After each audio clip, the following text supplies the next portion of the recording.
All right. Can you guys hear me? The ones that are in here, you two beautiful people that have joined. Can y'all hear me? It's gonna be a little different than the last time I went live.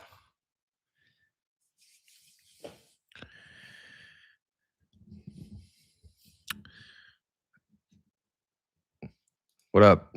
Can you hear me, bro? That's what I need to know. Can you hear the mic? It's really what this is about. All right. There we go.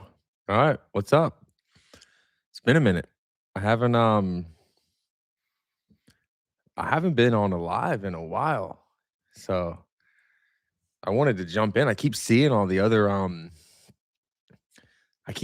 my competitors, my other YouTube Yankee people, they're doing lives. They're doing good. I feel like I need to get back in the game, do some lives and maybe just talk some Yankee ball with my camaraderie. So, what's up? How we feeling? That's the best part. How are we feeling? It's 10:30. It's late. It's late. Sorry I'm here so late. Sorry I'm here. So, I feel like it's people trickling in. I don't even know if people will trickle in. So we'll work with what we got. So, I've been on a rampage, right? I've been posting a lot of videos. I've been trying to trying to keep my momentum. I don't know if posting too many videos is killing my momentum, but I've certainly upped it as far as how much I'm putting out there on a daily basis. So, hopefully you guys don't feel like I'm spamming y'all right now. It's been a lot. I'll be honest too. It's not easy to come up with these ideas every day. It's really not. So hopefully the content doesn't suffer with the amount of videos that I'm posting weekly. So appreciate you guys for rocking with me. We're just the yeah. I see that, Jason.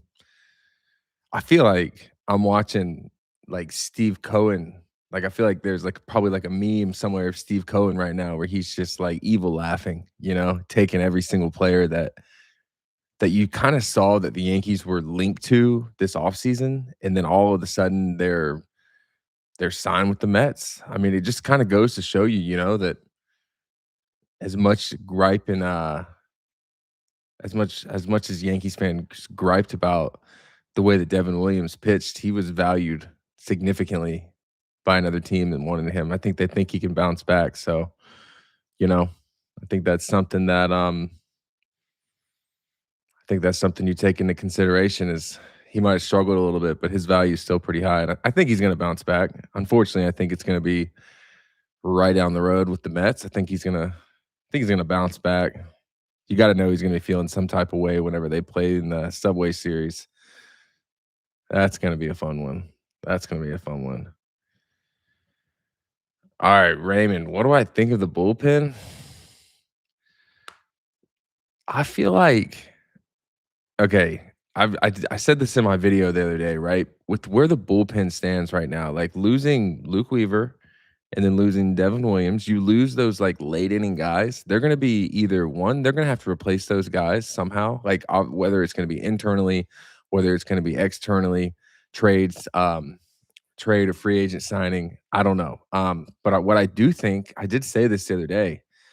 I could be wrong. I'm always open to be wrong. But what I feel like might happen is that as the starters start to like figure out what their role is going to be, we have a lot of starters right now for the Yankees. And obviously, if they all get healthy around the same time, and even if they add another guy or something of like that regard, I do feel like you could see some of the bullpen spots that are vacant right now be filled by some of the starters. I mean, I said Louis Hill or Luis Hill, however you say his name. I heard Booney say Louis and Luis. I don't know, but Luis Hill, I feel like he'd be a great bullpen guy. I really do.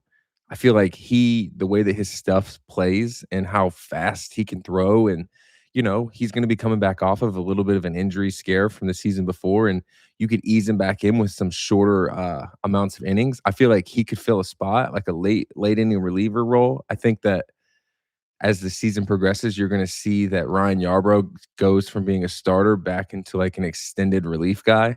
I do think that. But I still think somewhere in that back end of the bullpen, you're kind of hurting. You might have Cruz and Bednar, but those guys can't throw every single game. And then you have to really like think about it like this: like the way that the season is set up with how long it is, sometimes you can get away with some stuff. I feel like as the season progresses, teams get exposed with depth, like the depth really matters as far as like the longevity or in the longevity of a season. So I feel like if you don't have that like seventh and eighth inning guy figured out by then in October, it's just like, who are we going to roll out there?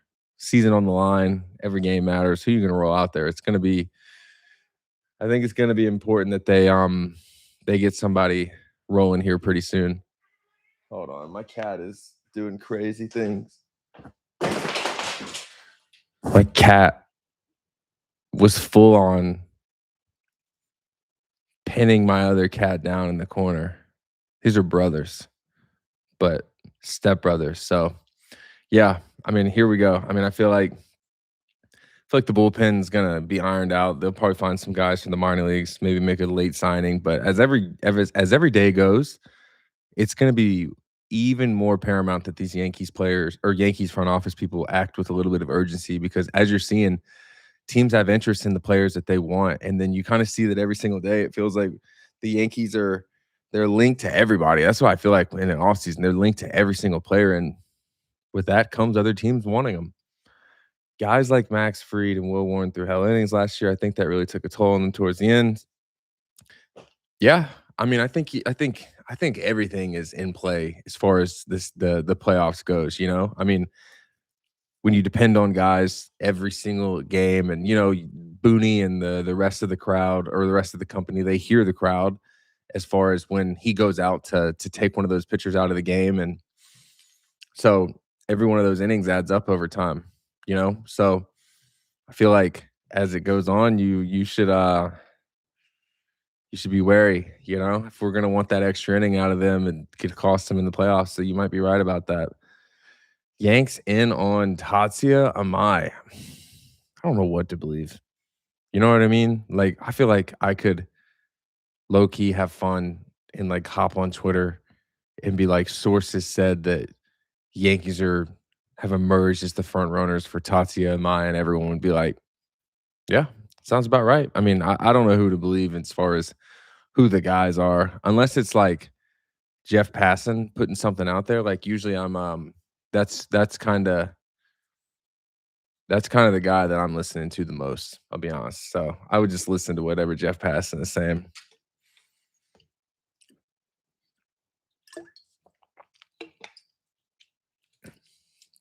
I'm one of the few fans who believe the Yankees did you dirty, as they did with many of the other top. Appreciate you, bro. Appreciate you. All good. Just chilling here. Had surgery on my mouth on Monday. Have been miserable. Stoked you're live, giving me something to do. Did you get your wisdom teeth taken out? Like, what? I'm sorry to hear that.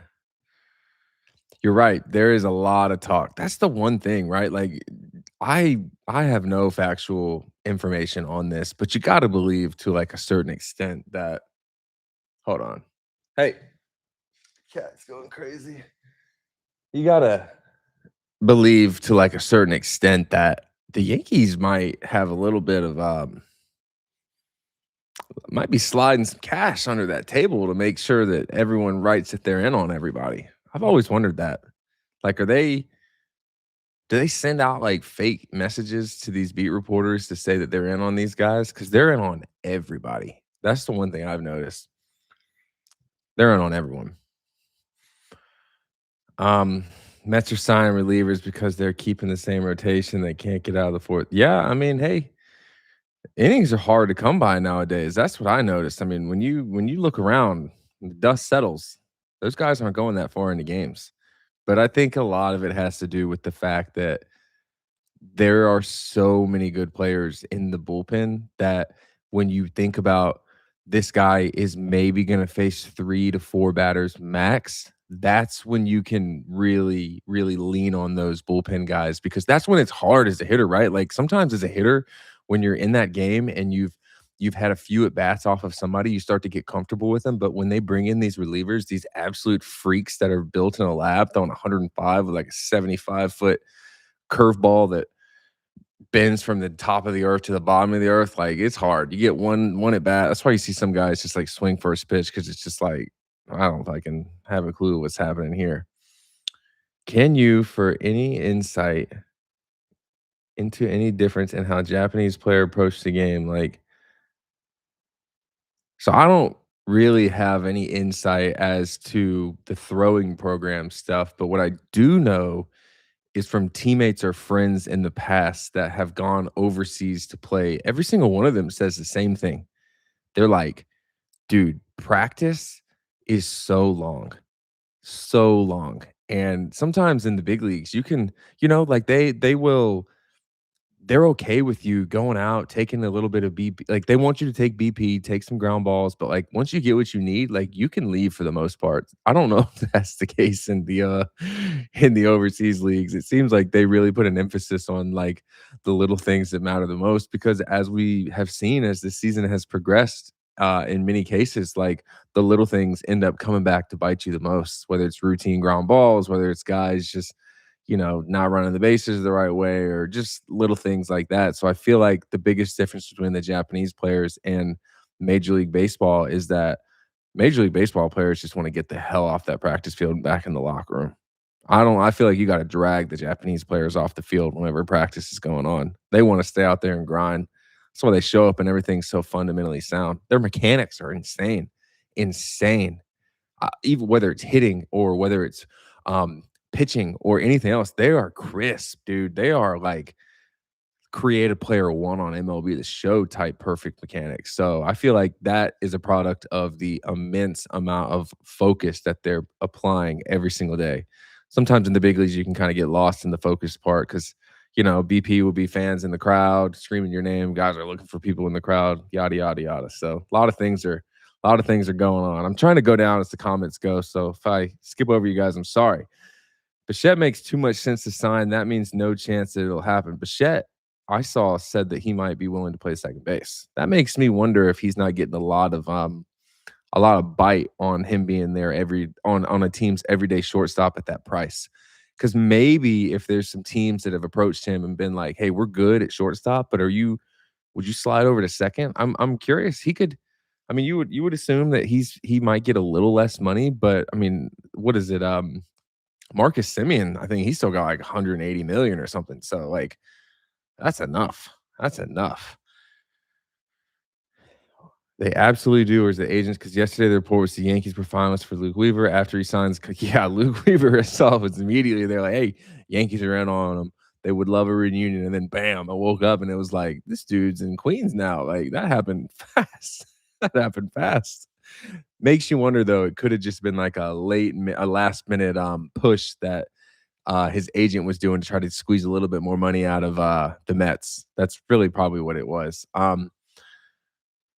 Let's see. I feel like the agents like saying the Yankees are in on their guys. Yeah, you're right. I didn't even see that part. 100%. It could be a last minute push trying to just get a little bit more, squeeze all the ketchup out the bottle. That's really what it comes down to. Um. Okay, we're talking about the World Baseball Classic now. That's fun because I haven't done a ton of it, right? But I'll say this. Am I the only one in here that feels like when I'm looking at the Team USA's lineup that it's not as good as it could be? Like, that's the one thing I feel like with the World Baseball Classic, and I say this, like, lightly, I think. When it comes to, like, Team USA, I feel like a lot of the best players, and for the most part, they skip it, you know? But when you look at the other teams, the their teams are stacked. Like, all the best players are there. You know what I mean? Like the immense amount of pride to go out there and play. I mean, I feel like we just got judged to play and then Freed turned it down and it's I don't know. I feel like it's a toss up with this Team USA, but if I were to like pick the favorite right now, I haven't seen the pitching side. I just saw the lineup just like scrolling through Twitter. The Dominican Republic's lineup is fucking stacked. I'm talking stacked. That is a lineup that looks like they're gonna be hard. Can you imagine that as a major league team? So, imagine that. Okay, do you think there will be 100% there's gonna be a lockout? Let me tell y'all something, right? I'm going slow through these comments, I'm sorry. They're adding up. Y'all are active, that's really good.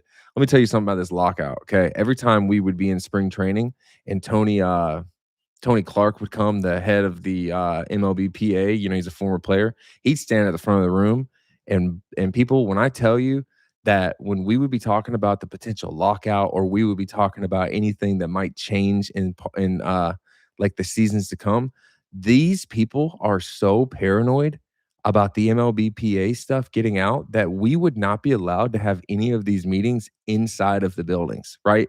No buildings. They would actually think that the people that were working for the teams would be watching or listening or bugging the rooms to a certain extent. And we would, like, I can't even tell you how many meetings we would have where, because of the paranoia that the PA has with how many like secrets that they don't want to get out right away, we would go out in the middle of like one of the practice fields, center field, shortstop. We'd be sitting in random spots. It'd be like 8 o'clock in the morning. I barely peeled my eyes open, and Tony's out there just treating it like this is a CIA meeting. So, yeah, I think that there's definitely going to be a lockout, because I think that there's a lot of stuff that MLB wants, and then there's a lot of stuff that the PA wants. And to get what you want, you got to give in other areas. And it's weird. I don't even know what you would accomplish from a lockout, because it does seem like, to a certain extent, it does feel like MLB has, like, they just override. You know what I mean? If they want something done, it's going in the game. You know, if they want it, they get it. If the MLB PA wants something, they got to give something up. So, it's hard when you got like 30 owners that are all multi billionaires, and their lawyers and their system. Like, they can play the long game way more than the players can. So that's that's a tough part. So, yeah, are you still friends or in contact with any current Yankees? I am more so in contact with people that have left the organization. I still, from time to time, will have. It's interesting. I have more people that I talk to on the Yankees that aren't players, you know, like certain departments that they're in. And so I do know, like, I do get, they like, believe it or not, I know people won't believe me. They have reached out to me a few times, whether that's coordinators or coaches or whatever title they are. They are clearly, they have watched some things that I've said, and they have reached out to me to a certain degree, and either one, asked me to call them to talk about what I said, or two, commended me for what I said, or three, made a joke and been like, "Yo, I'm really glad that someone's actually saying this." Whether it's former players texting me or members that are working inside the organization, they're, to a certain degree, what I'm saying at times has gotten out to them, and it has been interesting to see the ones that have reached out. So that's pretty cool to me.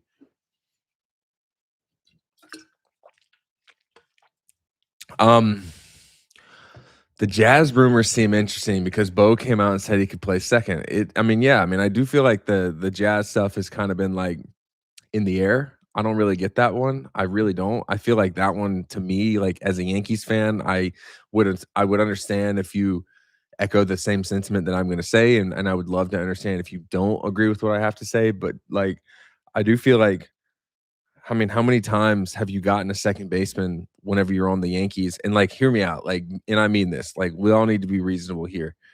I don't know the age of everybody in this chat, but if you guys are of the age around me, then we didn't see a lot of the players that were of the past. You know, like, I'm talking current players. Like, DJ LeMahieu was a great second baseman, but his skill set and how he plays the game, it was different than the way Jazz does. I mean, Jazz could go for 40 homers, 40 bags next year. So when we're talking about, like, how often do you get a player of like that caliber at that position, it doesn't come around super often. So I don't really love the thought of trading Jazz unless you get like a Nico Horner or a Nico and another player. You know what I mean? Like, couldn't be a it couldn't be like a rental for a rental. I don't love the thought of like trading for the minor league players right now. Um, I feel like the Yankees the Yankees window is closing like every single year, like these players that they have on these huge contracts. And you have to think like all the players that are on the $300 million plus contracts with the Yankees, they're getting older. I think Garrett Cole's 35. I think Judge is like 34.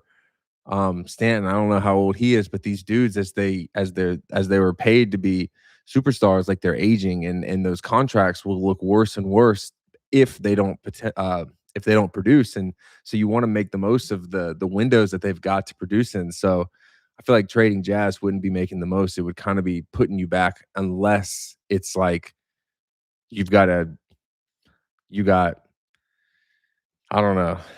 You got a full house up your sleeve right there or something. Trade Jazz, sign Bo Bichette, let's rock. Because to a certain like extent, I mean, if you sign Bo Bichette and he says he wants to play second and he's with the Yankees, he could open the season up as your starting shortstop, and you'll never see Anthony Volpe again, maybe. So I don't know. I feel like the second baseman situation shouldn't be what we're talking about. Not like us, but like with the Yankees, because I feel like they're good in that area. But the shortstop one to me is like, what are we what are we doing? Like shortstop and center field. Like, I'm sorry. Like, let me just keep it real with y'all. Like, those are the two most important positions on the field outside of a catcher. You know, those are your premium players. And so to load them up in an area where fans are either upset with the signing or they're still upset with who you're calling your everyday shortstop. And now I'm seeing that Cashman's saying that shortstop could be like what the best man win between Caballero and maybe Ahmed Rosario, and maybe Anthony Volpe. To me, it's like I feel like if water is right here, like it's right there. Like his head's almost underwater. Cashman's. Like he's trying not to drown with some of these moves. That's my own opinion. So I don't love it. I'm not a GM. I'm just a guy that played on the field. He never did. So why haven't we done anything? I don't know, girl. I don't know. I don't know. I saw John Sterling on Twitter saying that if the Forbes stuff is right and the Yankees are actually worth $13 billion, then why are they not signing these people? Why are they not doing it? I can tell y'all this. This is the fun part about the lives because I can't get all of this out like in the videos that I do. But the fun part about the lives is that I can show off my personality a little more. I can laugh with you guys. I can answer things. You guys feed me more topics to talk about versus like, I'm sitting in front of a camera and I say something and my editing is trash. I'm working. I'm learning it, right? My editing is trash. So sometimes whenever I mess a sentence up, I got to scrap the whole thing. And then I got to rip a new sentence out and rip a whole new thing out. But one thing that is bothering me is or that's making me laugh is that when I saw the Hal Steinbrenner stuff, I'm thinking like, didn't they just come out and say that like this is the most profit or like the richest franchise? And then we're gonna cry poverty a little bit. And then like we got millions of people out there that are not gonna resonate with this like I'm not rich type thing. Because here's the thing, guys. Like, let me put you on some game real quick, right? So let me just like speak a little bit about this, right? So when a Major League Baseball season starts, so I don't the Yankees are different, okay, because they own the Yes Network and they do have like contracts, but let me just like not use the Yankees because I don't know that one fully, right? Remember like a couple years ago, you saw that a couple of these teams were like they found like Bali Sports was bankrupt. Like usually most of these teams, like before the season even starts, they have licensing agreements with these like platforms and networks that give them money to broadcast the games. So like before each season starts, majority of these teams spend the money in the offseason from the money that they're given from all of the TV contracts. So when you hear that they're not profitable or that they can't do something to a certain extent and not be able to go out and sign someone, it's like, let's just look at how much the TV deals are. That's how much you can see right there, how much they're giving off the rip. And then you're not even factoring in season tickets. And then you're not even factoring in the memorabilia and everything else that goes into it. And so when I hear Hal Steinbrenner say that, I'm thinking like, dude, you guys probably get paid the most money to have y'all's games broadcasted. I don't know if you guys know that, but that's what I'm here to do. I'm here to let you guys know that he might not have as much money liquid in his own personal bank account, but the Yankees have enough money being funneled to them from these TV contracts and everything else. So let's um let's keep it rolling. I'm like getting way behind in this chat. Get way behind. Um yeah, the Dominican team is insane. I don't think they take it serious. I'm assuming that's about the Yankees. I don't know what they're doing. Guys are worried about getting hurt. I agree. Team USA looks meh. Team USA does look a little meh, right? Like, obviously, it's unique. I'm not gonna like dog anybody. They're in the majors. I'm not anymore. But like, look at the Dominican lineup for the World Baseball Classic. My God, yeah, Japan again. You got to watch those guys. You got to watch those guys. This is the one thing about the Japanese players too that I'll say when they come over, they are good. They are really good. Like Seiya Suzuki, he's really good. Tatsuya Mai, I haven't seen him yet. I'm sure he's gonna be fine. Yamamoto, wow.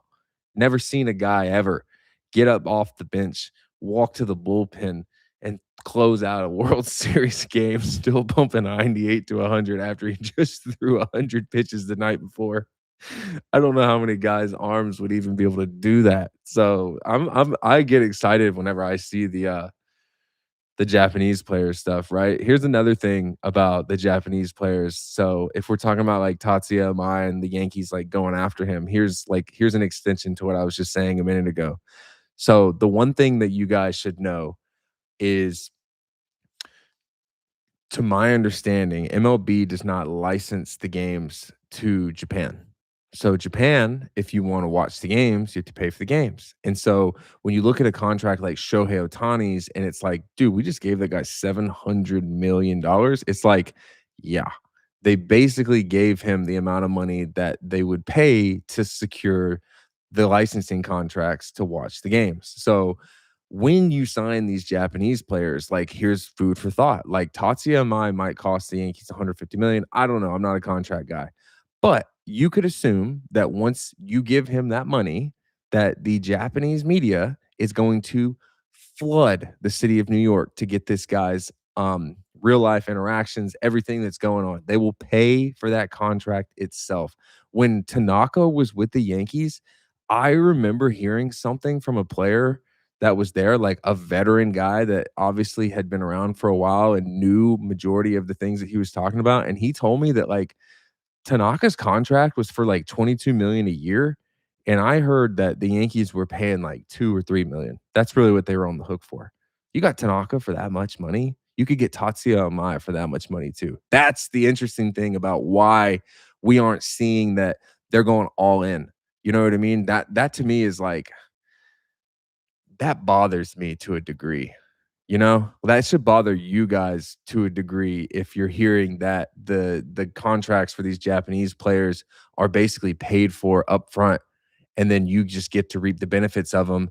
And then basically you could be in year 3 and maybe they've already paid the entire contract off and that guy's free, you know? Everything that you get from him from the memorabilia standpoint, from the success on the field, like it's all paid for.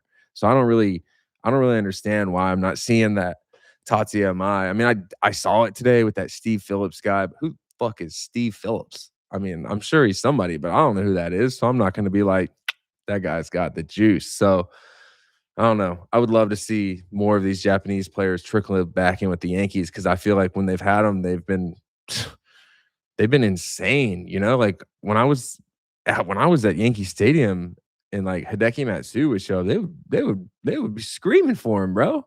They love him. So bring him back. Bring him back.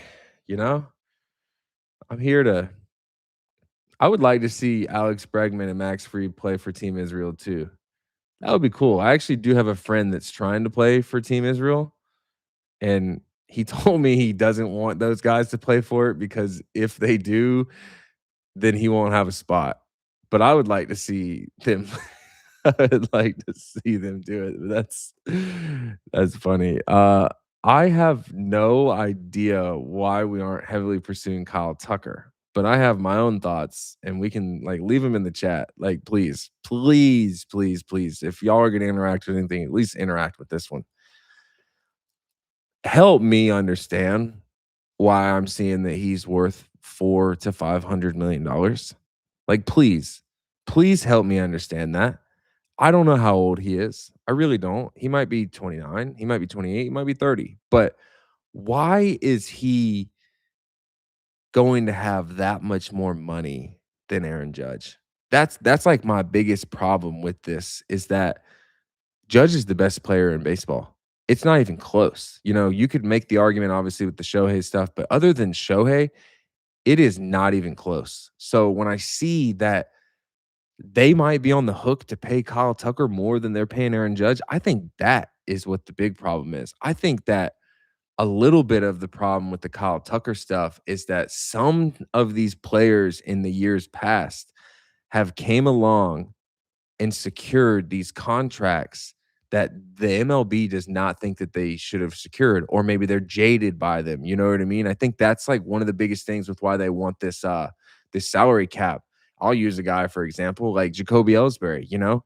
Like the last time he played a game for the Yankees, whenever he was signed with them, Obama was in office, and we'd already gone through like 2 other presidents since then. So I think that they want to stay away from giving these guys these contracts that they're like going to be heavy on the hook for, because the way that the contracts have gone, you're kind of like forced to pay these guys even if they're not better. So for me, I haven't really seen Kyle Tucker play a lot, but I was actually like driving today and was thinking about this thought, and I was like, I might put this in a video. I remember when I was coming up, like Kyle Tucker didn't have a spot on that team. Like they were putting him in AAA, and he was in like 30, 40 homers a season in the minors and didn't have a spot. And then it's like, this guy might get 400 million. Like, he came up, he made it. I mean, 400 million more than Judge. I think that's the biggest reason. So I think that's why they're looking at a guy like Cody Bellinger a little bit more. Because another thought that I had about the Bellinger versus the Tucker stuff is Belly plays first base as well. Belly can play center field. Belly can play right. Belly can play left. He could probably play shortstop at this point if we needed him to. But I haven't looked at this roster enough. Who is the backup first baseman when Ben Rice is going to be on the bench or a day off? Or if Ben Rice plays catcher for a game, who's the backup? Is it going to be like Oswaldo Cabrera? Is that who they're going to try to throw there? So, like, I feel like that's another reason why Cody Bellinger makes more sense. Is like, I don't think that they have anyone once they lost Paul Goldschmidt. We saw the Mets one Paul Goldschmidt too. So, like, I feel like they said Rosario is the backup first baseman. That's borderline insane. That's how you know that they're making shit up, right? Has that guy ever played an inning? Last time that guy probably played innings whenever kids were in Little League. And he probably played shortstop or the pitcher's mound at that point. So, yeah. Okay, max coverage. Tucker's 28 with a gold glove, multiple all-stars. The agent trying to get to cash in on his big payday. Tucker is good, but like you said, 4 to 500 million for Kyle Tucker. I'm sorry, all respect in the world. If you get that bag, get the bag. But I don't. I'm Aaron Judge is at the top for me, and everyone else should funnel below him. And if Aaron Judge got a contract that was team friendly for in regards, that's like that's insane. It's still like $300+ million. So I feel like that's the biggest thing for me is I feel like the Yankees and a lot of these teams are literally looking at it like, so what would it go? Would it go Shohei Ohtani is the highest paid player in baseball, Soto second, third, with third be Kyle Tucker? Like, is that it? Is Kyle Tucker the third best player in Major League Baseball? Because I can't sit here and name any of his stats. If he's not winning MVPs, then he shouldn't be paid $400 million if Aaron Judge is not. And I'm not saying this to be critical. I'm just answering this like honestly, like I feel like we should, because I'm seeing everything on the internet that Kyle Tucker is getting $400 million. And that was my first thought this offseason was like $400 million? Like, that's crazy. Yeah. Soto ruined the market. Dude only hit 40 homers once yeah. Soto got a lot of money. Soto fucked around and robbed the bank. Belly outplayed Tucker last year. Tucker was bet. Yeah, I saw, was it the hand? Like Tucker had a broken hand or something. So I think the Kyle Tucker stuff should kind of be put to the side and Cody Bellinger should be the main focus, you know? I really do. But again, I've been saying this in all the videos and I mean this and like maybe you guys know more. Y'all are the ones that y'all are the ones that might be able to fact check quicker for me. Is this if okay, if the Yankees sign back Cody Bellinger, would this be the most players that the Yankees have ever signed back from the previous season in free agency? That's what I've been like that's food for thought the entire time I've been doing these videos is like this might be the first time in my career that I've ever seen them like sign back all the same players, like almost like being happy. Like, because sometimes they'll go out, they'll get new guys and they'll move it on and we'll just keep it chugging. But this offseason, it's almost like, hey, we really, really liked that team that we had last year. And I do believe that to a certain extent, they think that they could have won it all. I really think that they think that. And so that's gonna be an interesting one to, like, hang your head on or hang your hat on is, like, as the season goes on and those press conferences continue to go on, those questions get asked, and if you run the same team out there as last year, obviously, I know, came down to 1 game, barely lost to the Blue Jays, but here's my thing. I made this in the video. I keep saying that. I love referencing these videos. I've never thought that. I mean, who would have thought that I'd be a YouTuber? This is awesome. I'm doing this so I can be my own boss finally. But in the video that I made, I feel like some of the players that the Yankees have are why they lost the division. And again, I know their record was insane, but those early season series that they lose, like, we could field a little bit of a better team, you know? That's really what it comes down to is they have a really good team, but they have some areas that they could certainly maximize more potential in, you know? Bottom half of the lineup of the Yankees falls off heavily, falls off really fast. So, in terms of, like, being able to protect the guys at the top, the bottom, in my opinion, the bottom part of the lineup is just as important as the top. Just like your worst starter is just as important as your best starter.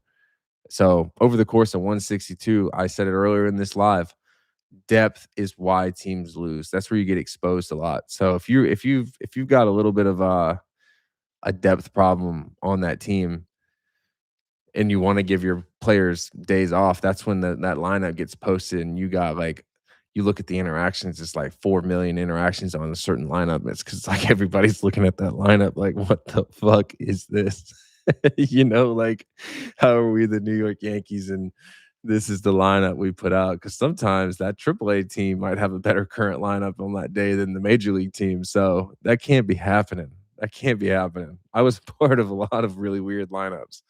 So, lack of hitting destroyed the Yankees in the playoffs. Yeah, that's something to be talked about. That's facts, bro. That's why when the season rolls around, like something that I want to do, um, and actually, let me just like make this okay.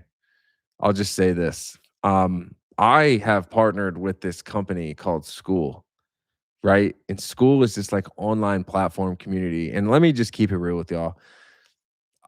I'm not an expert, but I did devote a lot of my time and effort in my life into trying to be really good at something. And unfortunately, I had some concussions that actually derailed a lot of that. But this website has a platform where you can basically like divulge your knowledge to everybody, right? And so they have no hitting players or no Major League Baseball players on there. I saw a guy in there that made it to high A. I saw a guy in there that made it to triple A. And then other than that, they're giving out advice to everybody. So I am partnering with this platform. If you have kids that play baseball, I'm gonna start doing this program where like I'm just gonna break down some hitting, right? Like hitting the way that I feel like it should be done. Because I think that hitting is a lot more than just the mechanics. It's a lot of the approach and a lot of the mindset and a lot of things that go into it. So if you have kids and that's of interest in you, I did tag it in my bio. I haven't even like released it. I know that once I release it, it's like releasing the hounds on my social media because they are nasty. I feel like YouTube's a lot safer place to talk about these things. If I post my stuff on Twitter, they're gonna absolutely like hound me. And listen, let me just keep it real with y'all. The price that I put it at, I chose that price because of the other two guys. They are eating on there. So if it's of interest to you, check it out. And yeah, you can get a trusted source. I promise I'll give my best. But getting back to the hitting stuff, I feel like whenever we're talking about the Yankees hitters, the minor leagues is of a lot of the reasons why some of these players have issues in like really critical moments. And not every player came up from the Yankees minor league system, but I think that like baseball as a whole has a little bit of a problem because they pay these guys based off how many homers, how much slugging, and how far they can hit the ball. And so you know that that's what pays, but you know that on the flip side of it, there's a little bit more of a like there's a game within a game, you know? And so when you're talking about like a few years ago, like follow me guys, like a few years ago, we started talking about how pitchers are putting all that sticky stuff on their fingers, right? Well, the sticky stuff changed the landscape of pitching. It really did. Like it's actually insane because I remember being in the batter's box, and for starters, the sticky stuff was most like prevalent during COVID, and you could hear the tackiness on their fingers whenever they were pitching. And I remember looking at umpires. I swear to God, I looked at an umpire one time in the middle of an at bat, and I was like, "Are you gonna like? Aren't you guys supposed to do something about this?" You could literally hear the skin like on his finger every single pitch, and we're just gonna let that slide. And I'm out here looking like an idiot because this guy just ripped off a slider that broke 49 inches. Like, so when the pitching changed, and then the MLB gave those guys what they deemed was a legal rosin bag, the pitchers still can get a really good grip on the ball, right? They can get a really good grip on the ball. And the more grip that you have on the ball, in theory, you can hold that ball on your finger just a little bit longer. It doesn't slide off. And so guys started to really learn these pitches. And then pitchers have this one tool that they use. It's called an edgertronic camera. So an edgertronic camera is basically, yeah, they did become deaf. That's what it felt like. An edgertronic camera is basically like the most slow-mo camera you've ever seen in your life. You could see hairs on a person's finger. So they have all these in the bullpen, and then they can see that, okay, when I threw this pitch and my finger was right here on the ball, like that's whenever it moved the most. So then they just started looking at these cameras every single day and realizing that, oh my God, like this is how I hold it, exactly how I hold it. And this is exactly how I throw it. And so then it just became like rinse, wash, repeat. And so when that started to happen, hitting changed because pitchers changed. And so we had to kind of like learn on the fly, right? Like these pitchers just started doing stuff that you don't normally see in months or years past. And so when the philosophy of pitching changed, the hitting has to change. And so with all that to be said, like if this is the top of the strike zone, these pitchers start throwing at the top of the zone, right? And when you throw at the top of the zone, most of the time these hitters, they think that if they want to lift the ball in the air, they go that way. And so these pitchers started to notice that a lot of these guys would do that. And when you do that, you're getting under the ball. And so under the ball is either you're going to swing and miss or you're going to pop it up, right? So they started throwing at the top of the zone, and then hitters have to change. And I feel like the way that you can tell, like if you ever go to Yankee Stadium, right? Like let me put you on some game. If you ever go to Yankee Stadium or if you ever go to another major league ballpark, look on the scoreboard or look somewhere where they have something electronic showing like miles per hour, and you can see vertical break and horizontal break. It'll show you that. And what you really need to focus on for a fastball is vertical break. Anything that says 17 miles an hour and above, that is elite. And that's literally like as a hitter, you're standing there. So like this is so fun to me. This is why I made that school stuff. As a hitter, when you're standing there, you're used to the ball being right here.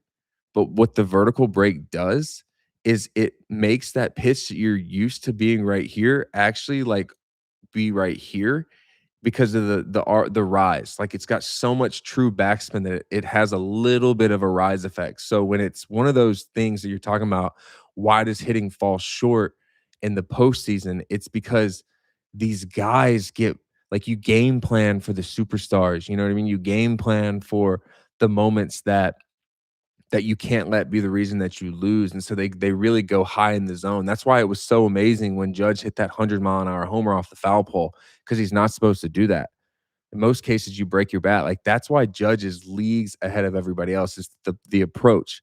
So I feel like when we're talking about the Yankees and other teams in general, they reward the guys for hitting absolute nukes and hitting the ball hard as hell, but they don't really reward the guys that are like Luis Arias might be the only exception, and that's because his bat to ball skills are insane, but he does not hit anything for power as a result. But I feel like that's why hitting falls suspect at times, and that's why you're wondering, like, why is why are the hitters not getting any hits? It's like, bruh, because they've just like I can't tell you guys how many times in a day, like I would love to know stats on this. How many swings a day does a player on average take? I would say like 4, 5, 600 swings. And so when you're doing 4, 5, 600 swings of the same, and then whatever 4, 5, 600 times 162 is, and then you factor in the spring training games, and you take in the same swing this way, this or this way, this way, this way, those moments roll around, and you're talking about like changing something on the fly. It's not going to happen. So these teams that are actually like teaching hitting, like guys like DJ LeMahieu, that like you would see that dude go the other way with no care in the world if he hit it 40 miles an hour. Um, so because the power will come, you know what I mean? Like if the teams actually focus on how good of hitters can we produce, and then you just factor in the fact that in today's world, like people are just bigger than they were in years past, then the basis of hitting should just be let's just make contact with the ball, and their natural strength is going to lift that ball out of the ballpark. You know what I mean? That was my hitting spiel. Again, if you're into that school stuff, it's SKOOL. It's in the link in my YouTube. It's not on anything else. No other platforms I feel safe to release that out to. But that's kind of what I'll be talking about. And obviously, if you have like kids and you send videos, like I'll edit it, I'll do voiceovers, I even might send some stuff back. And so I'm gonna do the best that I can. But yeah, that's why I think that the hitting falls flat at times. And that's why I think that you know? Again, but listen, hold on, let me just extend like an extension to what I just said because I lost thought. So something that I wanna do for you guys, and again, I don't know exactly like what I'm gonna have to do this, but I think that it would be like really cool and it would be a fun interaction between the fans, and it would honestly give fans like a different way to view the game. Um, During this season, I plan on um so like let's just say who do I want to use as an example? Let's say Chris Sale. Let's say the Yankees are facing Chris Sale, right? And I'm gonna do before the game, plenty of time. Let's say it's at 7:30 p.m. because it probably will be if he's on the mound. I'll probably release the video at like 3, enough time to give people the ability to see it. And so what I'm gonna try to do, and if there's anyone in here that can help me do this, because I'm trying not to get like hit with copyright strikes. I'm gonna try to make some videos of Chris Sale, like, pitching and the way that his pitches move and where the pitches end and where they start and how they look, and walk you guys through more than likely what the major league hitting coach said in the hitters meeting leading up to the game and the approach that they should have. You know what I mean? Because it'll be fun in my mind to watch the game and know a little bit of information about what a major league hitter's mindset probably is or should be going into that at bat, and then just see what it plays out like in the game. Because sometimes that shit flies right out the window real quick. So I think it'll be cool. I'm trying to get around the copyright stuff. I think that it'll be like really interesting for you guys to see because the plan and the approach and everything that they implement in these meetings to try to give their players the best advantage they have going into the games. It'll be fun. And maybe I'll do a video in the year on some pitchers that I remember that the Yankees knew what they were doing, like the sign stealing stuff, and if see if they're still doing some of the same stuff. Release that before the game. Who knows? Because some of these guys will do some interesting stuff. Like Tyler Glass now a few years ago when we would play them like cat he would come set and he would lick his lips. And if he licked his lips, the Yankees told us that in the videos that they had, when he licked his lips, it was like a 98% of the time a fastball was coming. That's crazy stuff, right? Like when you think about it. So if you're watching the game or Tyler Glass now also would do like this thing where he would be in the bat or he would be on the mound and he would take a big deep breath as he came set. So he'd come set and then he'd go every time he did that, 100% fastball, 100%. They've got these things down to a science. They literally, I think, have a guy, I make jokes saying like this dude comes down from the attic of Yankee Stadium. The only time he sees sunlight is during the hitters meeting. That's it. The only sunlight he sees is walking from the attic through the hallway, getting hit by a little sun ray on the way on the way to the hitters meeting. So, yeah, if that's something that you guys think will be cool, I'm definitely gonna do it. I think the voiceover stuff should fall under the fair use. You're right. But I'm worried to put it out there and get hit with a copyright because MLB's been hawking me down on my intro for my video.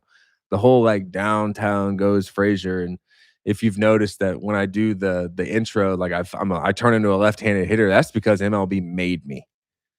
I don't own the rights to my own home run. That is a damn shame.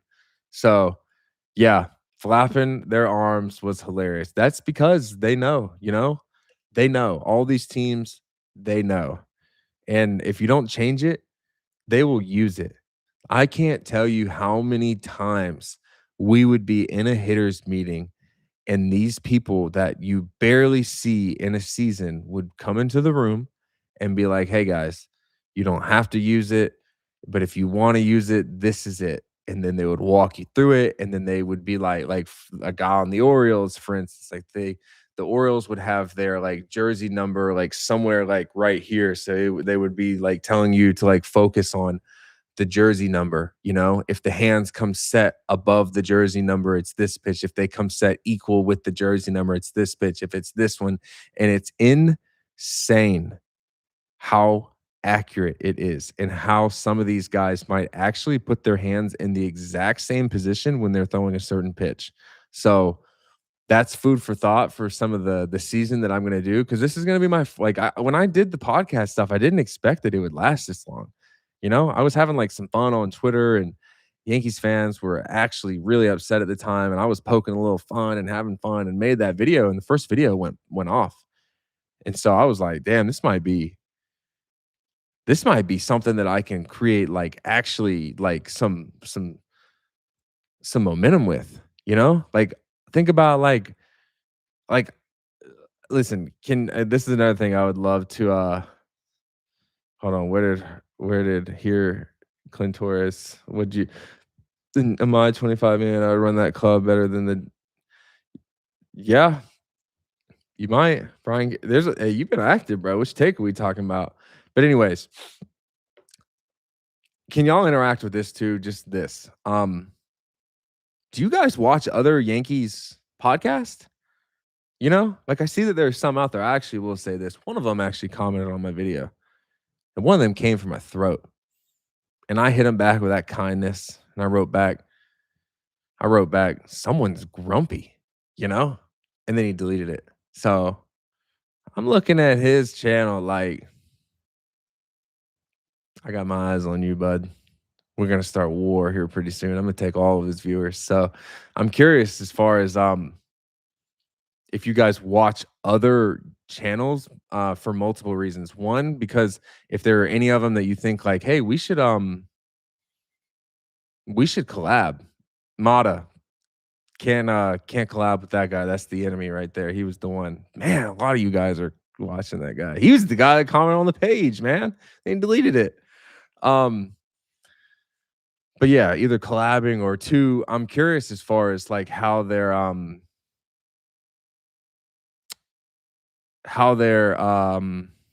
like spring training coverage goes, because I think that I'm gonna give it a go. I'm gonna go actually crazy during spring, because I think that you guys are gonna see content a little bit differently. I'm gonna actually try to give you guys the raw answers of when you see Aaron Boone being like, yeah, we'll see how it plays out. Guy came in, worked his butt off. It's like, I'll be like, dude, this guy's not making the team. Like, there's no fucking shot. Like, they know this already. The way spring training works, people. This is funny. This is another inside. You know what? I'll get to that in a second. You guys are watching a lot of Yankees podcasts. Is what I'm seeing. A lot of them. So maybe I'll start watching some of their stuff, see how they do it. Listen, I'm all open to ears. If you guys want to see me do some stuff with other Yankees podcasts, I will say this. All right. I'll say this. I'm bouncing around. I will have a guest on my channel coming up soon. It will be the first guest Um, he will not be a player, but it will be a fun one. So I'm gonna give you guys some homework to do, right? I'm gonna give y'all some homework because I want y'all to know who my guest is. You might not know the name, but you will know everything that he stands for. So he is a New York resident. He is a he created one of the most popular TV shows that you guys might have ever heard of. And he made a movie off of it. And I would love to see in the chat if you guys have any guess as to what show I'm talking about. Because the director and the creator of this show will be coming on my show. And we're going to be talking about the Yankees a little bit. It'll be fun. Again, I don't know if y'all might know the name, uh, but you know the shows. So I'm seeing Seinfeld. It's not Seinfeld. It's more my age. Think more my age. It's good. Again, y'all won't. It might not be like, oh, y'all aren't gonna be like jumping for joy, like, oh, this is the guys bringing on, but it'll be good because there is some Yankees history mixed into his show, and I think that I'm gonna ask him some good questions. Is it Vince? Hey, you might be onto something. You might be onto something. Can I? When you say Vince, can I get the show that you're talking about with Vince Productions? And we'll then I'll answer it because I would love to have you guys if there's any questions you want me to ask him, and I'll kind of like float you some of the questions. Oh no, not Breaking Bad, not Breaking Bad. This is a New York person. Okay, I'll just get to it. I'm gonna have the creator and the director of The Entourage.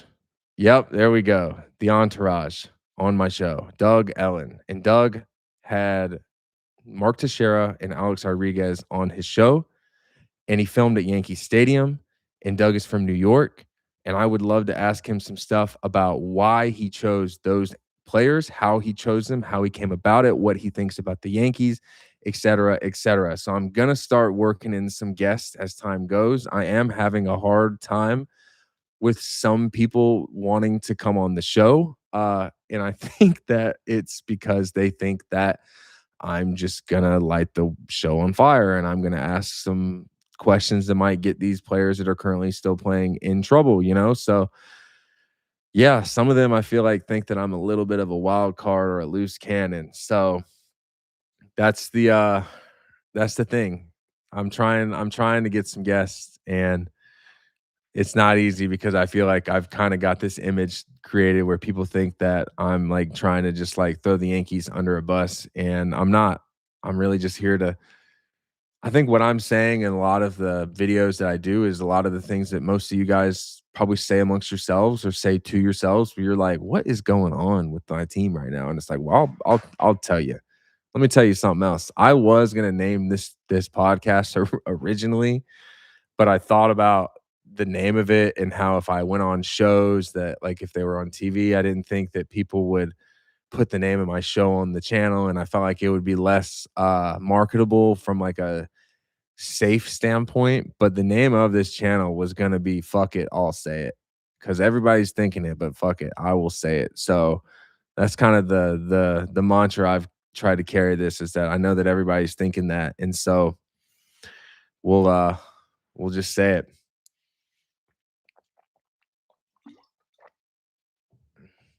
Yeah, so let's get back to it. I'm kind of rambling. Kind of rambling. Ryan Cashman's soaking something crazy if he trades Jazz. He's smoking on that crazy pack, bud. Smoking on that crazy pack. Let's go. That boy, why are you my boy? I'm trying to keep it real, boys and girls. I am. That was one of the biggest problems that I had when I was with the Yankees, right? Was like behind the scenes, I would be voicing my opinion to them, and that became an issue, you know, because I didn't completely buy into what they were saying. And then I felt like there were times that when I would say something, maybe they didn't agree with it. And the way that they would try to get me to change it would be they would just leak some information to one of these media people. And then he would say it for everybody to hear it. And then it would turn into like, this guy's a dick. And in reality, I've gotten a lot of like positive feedbacks on my videos from the comments of people thinking like, This guy's actually pretty nice, pretty cool. So that's cool. Clint, would you interview Michael K? I reached out to Michael K through the Yes Network and did not hear back. Did not hear back. I don't know if the message got sent to him, but I tried. Whenever I tried, he was on vacation during the middle of the season. I might be able to try again. I think this would be the time to try him. Because I do think that it would be an interesting opinion. You know, he says what he says, and then you got Brian Cashman coming up and be like, I don't know how he hears what he's saying. Well, it's like I think that he hears what he's saying. I think Michael K hears what he has to hear because there might be people sometimes within the organization that might not be fully bought in with what they're doing. And so they leak it to the guy that they know everybody listens to every single day. So Michael K is someone that I've thought about. I thought about actually, like, this is kind of funny to say. I actually thought about reaching out to Reggie Jackson because, you know, Reggie Jackson was somebody that I have a like pretty good relationship with. But I thought about the process of getting him on the podcast might not be super easy as far as like I don't know how he would set it up, and I think he might have some people helping him with it. But Reggie would be a great one because everybody knows like Reggie speaks his mind, and I think that the way that some things ended with the Yankees, Reggie might actually let it rip. And if you guys saw the way that me and Reggie interacted between each other behind closed doors, he was awesome. Mata, I actually did reach out to Tyler Wade, and Tyler told me that he would come on the podcast. He's the only player that was like, "I'll come on the show."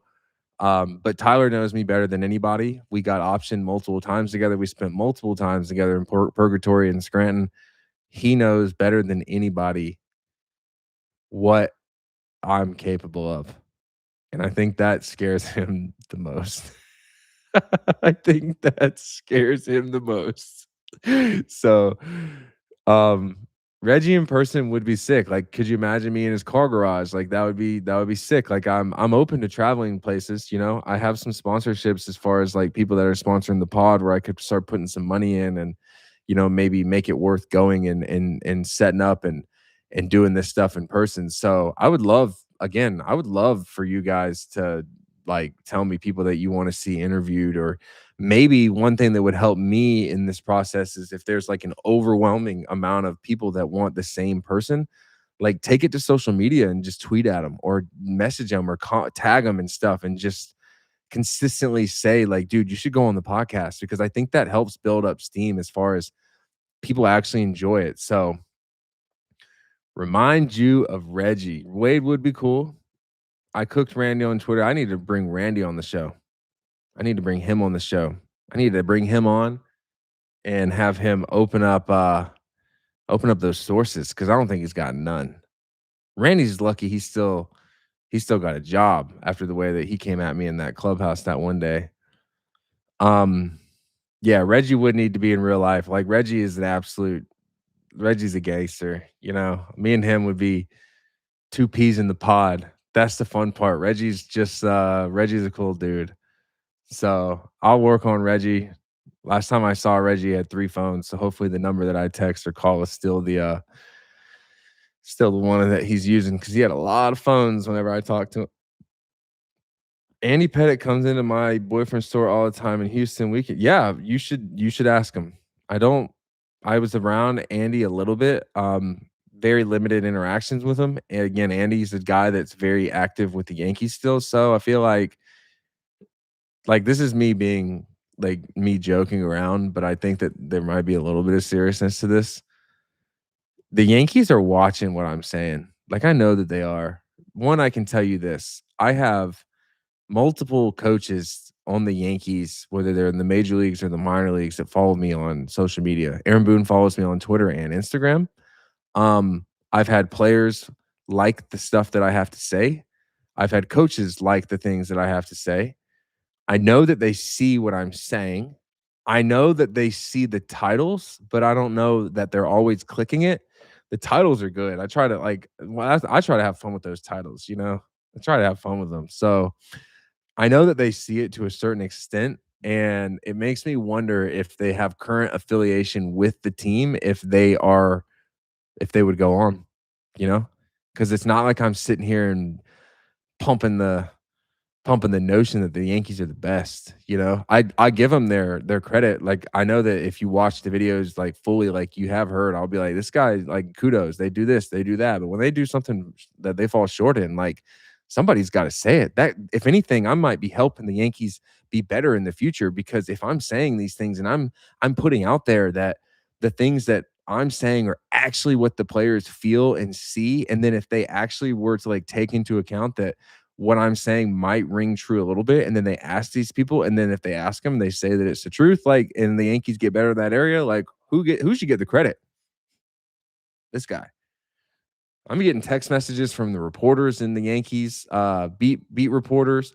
Some of them have texted me, and I've been like, I feel like I'm getting fucked with almost. Like maybe it's like a fake message, but I got one guy he's keeping tabs. He's watching. He likes it. He might come on the show. One of the beat reporters, New York Post, writing about this. I thought about asking them like, we should collab. Like, I don't know how many people, like, watch the New York Post. I read the New York Post all the time. Even whenever I wasn't a Yankee, before I even was there, I just read the New York Post. They have crazy headlines. I love reading the headlines and looking at trash media, and I feel like they like me. They like me. They used to tell me that I was their favorite interview because I would get a lot of clicks and that I would be the most authentic answer that they had and that I would have a future in this, and so I thought about when the guy wrote about the podcast the other day, I was like, we should like y'all should bring me on. One episode a week should be sponsored by the New York Post or something.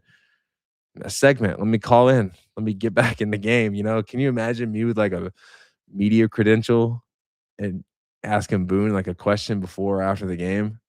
He would be not happy. He would not. He would not be happy. Neither would CC. So we'll keep it at that. Yeah, they're definitely watching.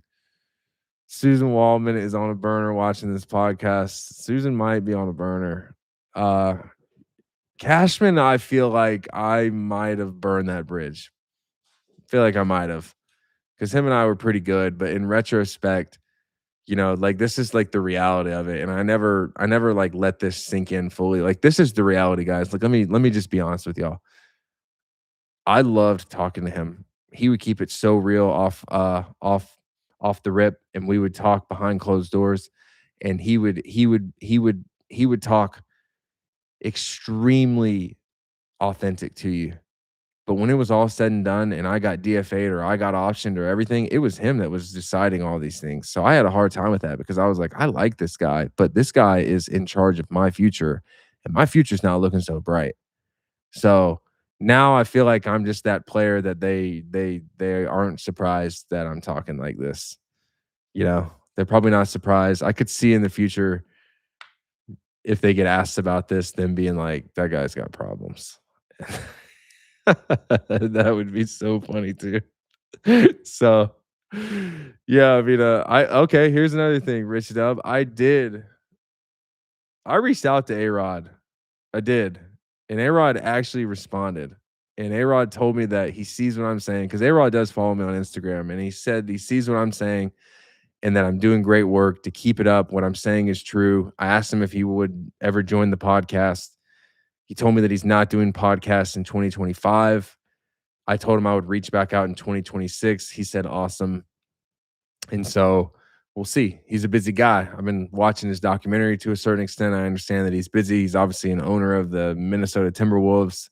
Probably is not looking at the size of my podcast and thinking like it's going to do anything for A-Rod himself. But I think if we just keep moving in this direction and we get momentum, guys, I do believe that we could get more of these guests. I think it's just about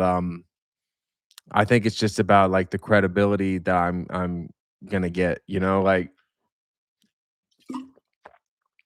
you know, I know a couple players that are in the midst of signing free agent contracts, and I've been begging these guys off camera to be like, dude, let me break the signing.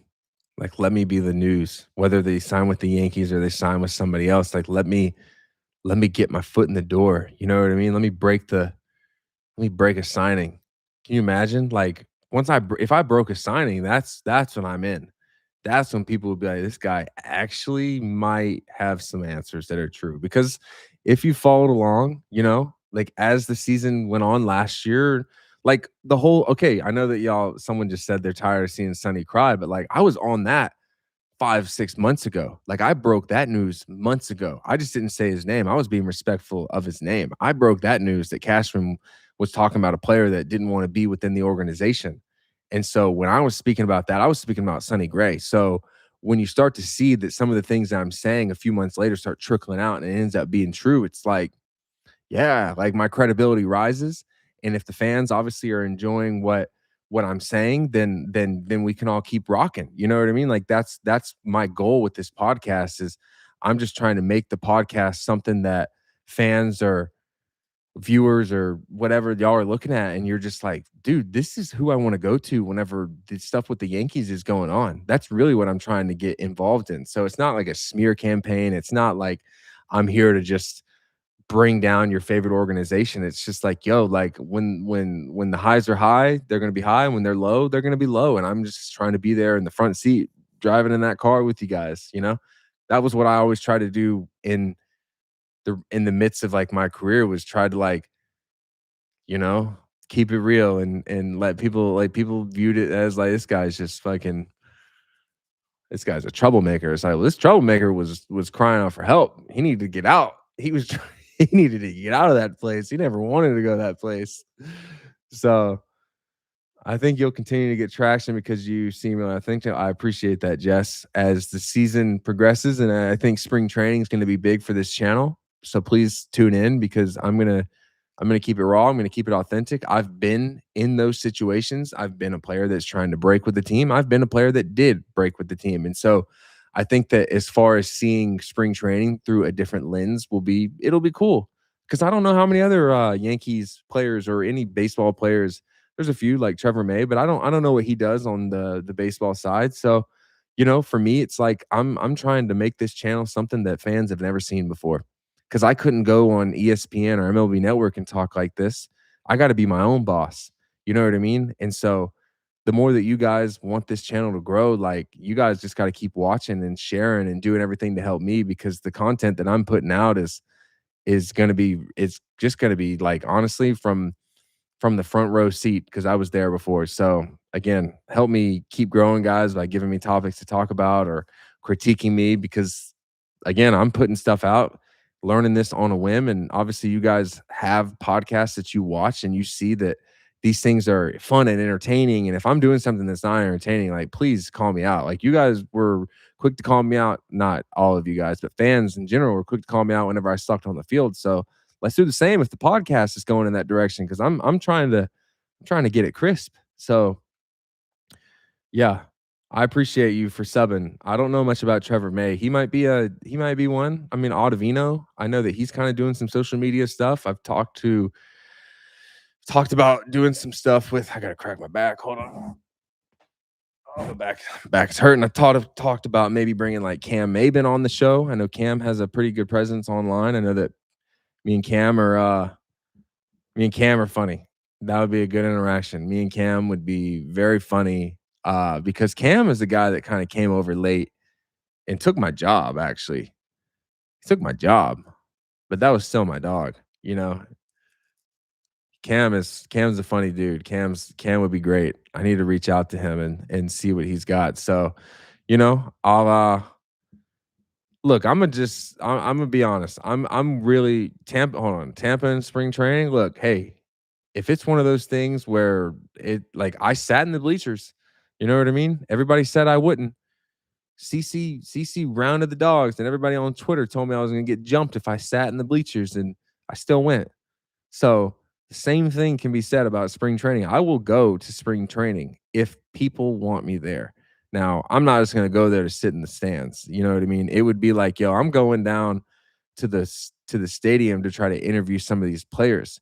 I want to be the person that the players feel like they can go on his show and be authentic and give a real answer, not just go on the show and we're shooting squirt guns at each other in on someone's backyard and just like shits and giggles. You know what I mean? Like we're there to just like I'm there because you guys don't feel like you have an obligation to be on my show.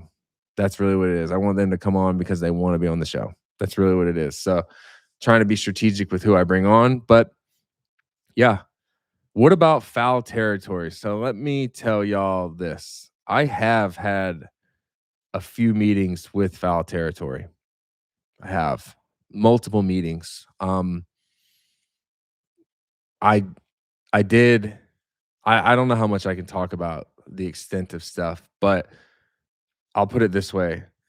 They have been very generous and they have tried to get me to come on, and with how new my channel is right now, I have wanted to kind of keep it solo for now. I don't think that there'd be any issues with me signing on. But with how new my channel is, I kind of just want to keep that freedom because I'm answering to myself. You know what I mean? Like I'm answering to myself and I'm growing it at the rate that I want to grow it at. And if something were to come up like here's the thing, like when you sign with some of these companies, like my channel is no longer my channel because sometimes they take the channel name, or you know what I mean? Like I don't wanna lose that, you know? Like, I love the name Life After the Show, like, because everyone calls MLB The Show, you know? So I was like, "This is sick." Like, this is literally my life after the show, and I'm not trying to just, like, disappear off into the dark sky and no one hear from me ever again, and I've always had interest in doing some of the things like this, media-wise. You know, I spoke to some agents once I, became, like, retired per se in baseball, and they were trying to help me get on TV, and I was just like, I don't know if there's a network that makes sense for me, you know? I really don't because I don't 1, I don't wanna move to another state. 2, I wanna be able to, like, have interactions with people that are watching the way that I wanna have them. So, the independent stuff is something that matters to me because I feel like, we're not even a year into my show. You know what I mean? Like, you guys are just now, like, tuning in and giving, like, really positive feedback. So as far as it goes, like, I feel like the one company that I would be, like, really, really willing to sign with maybe right away, it might be Barstool. Like, I have spoken to some people at Barstool, but I haven't gotten that high up the ladder. But I would definitely love to sign with them because I think that they needed a better presence in baseball. You know, they're in baseball, but I think that the way that Dave Portnoy views their baseball podcasting stuff is that they they might have invested money into it that they haven't really gotten the ROI on. But I've again, I'm my own boss right now. I'm enjoying this. So yeah. Imagine Clint towing the company line on Yes Network. Hey, I'll be honest with you. I mean this, like, no joke. Um, I texted him. I texted the people at the Yes Network. I know some people. Again, I told you most people that I conversate with behind the scenes are employees of the Yankees versus players, and I texted him. I did, and I actually was like, I heard there's a job opening at Yes Network, and they didn't take me serious. They really didn't.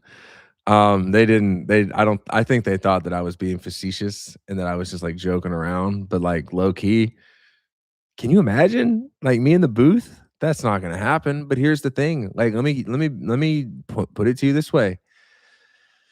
How often, because I don't watch the Yankees games, how often, or I don't watch the Yes Network is what I mean. How often do you guys watch the game and feel like Michael K is actually, like, chirping up the Yankees in a good manner most of the time? Like, is he more negative about the team than he is positive?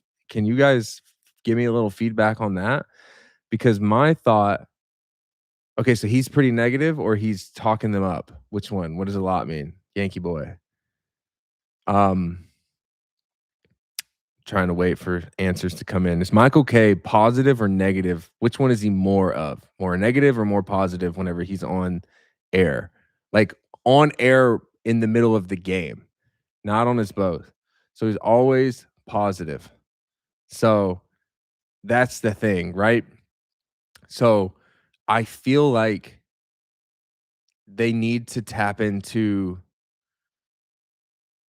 a little more negative. not being, like, overly critical, you know what I mean? But calling it how it is. Per se, because when he's again, I know what you're saying, guys. When he's on his show, it's way different than what I'm assuming he is on air. And that's interesting to me because he's the voice of them and so he feels a certain way, but during the game he's saying this and it's just like when we're all spectators and we're watching like this and then someone's trying to make you feel like it's not being seen like this, like I feel like that's when you lose the audience a little bit sometimes in regards to like you just want someone to like acknowledge that you feel the way that you feel. So I think that if they were to bring me on, that would be a concern of theirs is that they have seen what I'm doing, and that they probably probably wouldn't want to give me a chance to have a microphone, sit in front of their audience, even though I do think that there would be like a decent amount of people that might actually like the way that I'm calling the game because when you just heard me talk about the hitting aspect and everything that goes into it, like I'm very good speaking, you know what I mean? Like I'm very good at talking. And so that's something that I could do. And obviously I'm not going to go on there and be like, Yankees fucking suck. But it would be like, yo, in that moment, like this is probably what he was thinking versus like, I'm just gonna say it how they want me to hear it or how they want me to say it. So, yeah, when he's on his show, it's a lot different. That's what I'm really getting at. Yeah, I mean, I feel like he does say a lot of things that people wanna hear, because he does speak it truthfully, and I do believe to a very big extent that he does get information given to him to say these things from the Yankees, people. So, we'll see. Um, no, I mean, I know he's the play-by-play, but you understand too that, like, I know this. I do know that they want him to be critical to a certain extent. Like, I do know that.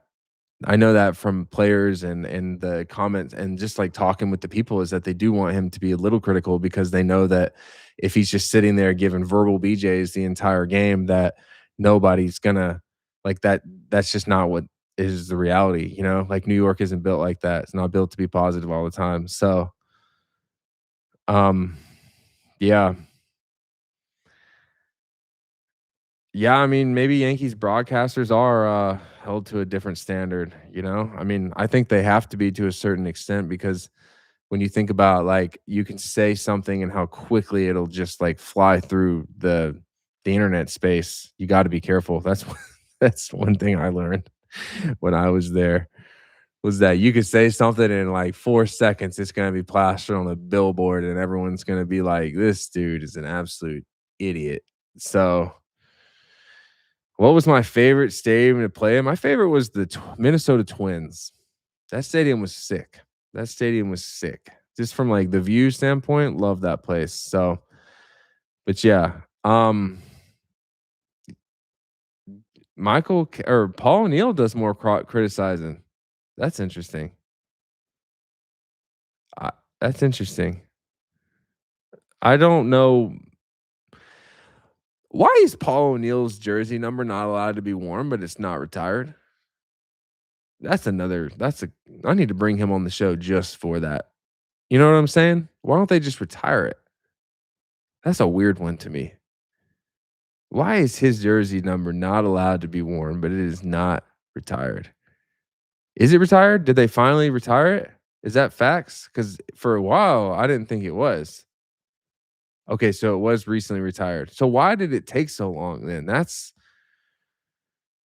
a I always wondered that, but you know, after the whole Mickey Mantle thing and they said that I asked the Yankees to unretire Mickey Mantle's number, I never actually asked about Paul's number because I was like, they're gonna say that I'm trying to wear that number too. So, like I never got to ask about that, but I did always wonder why you couldn't wear his number, but it wasn't wasn't retired. But I learned from the hard way that you ask about a jersey number, apparently you want him to unretire it. So that was I feel like I gotta go on the air and talk about that one day. That exact story and how that exactly unfolded. Or I could do it right here. Because it's not. because it's not like a crazy story, but it was just like, what the hell? Like, I didn't ask that jersey number, guys. That is on God.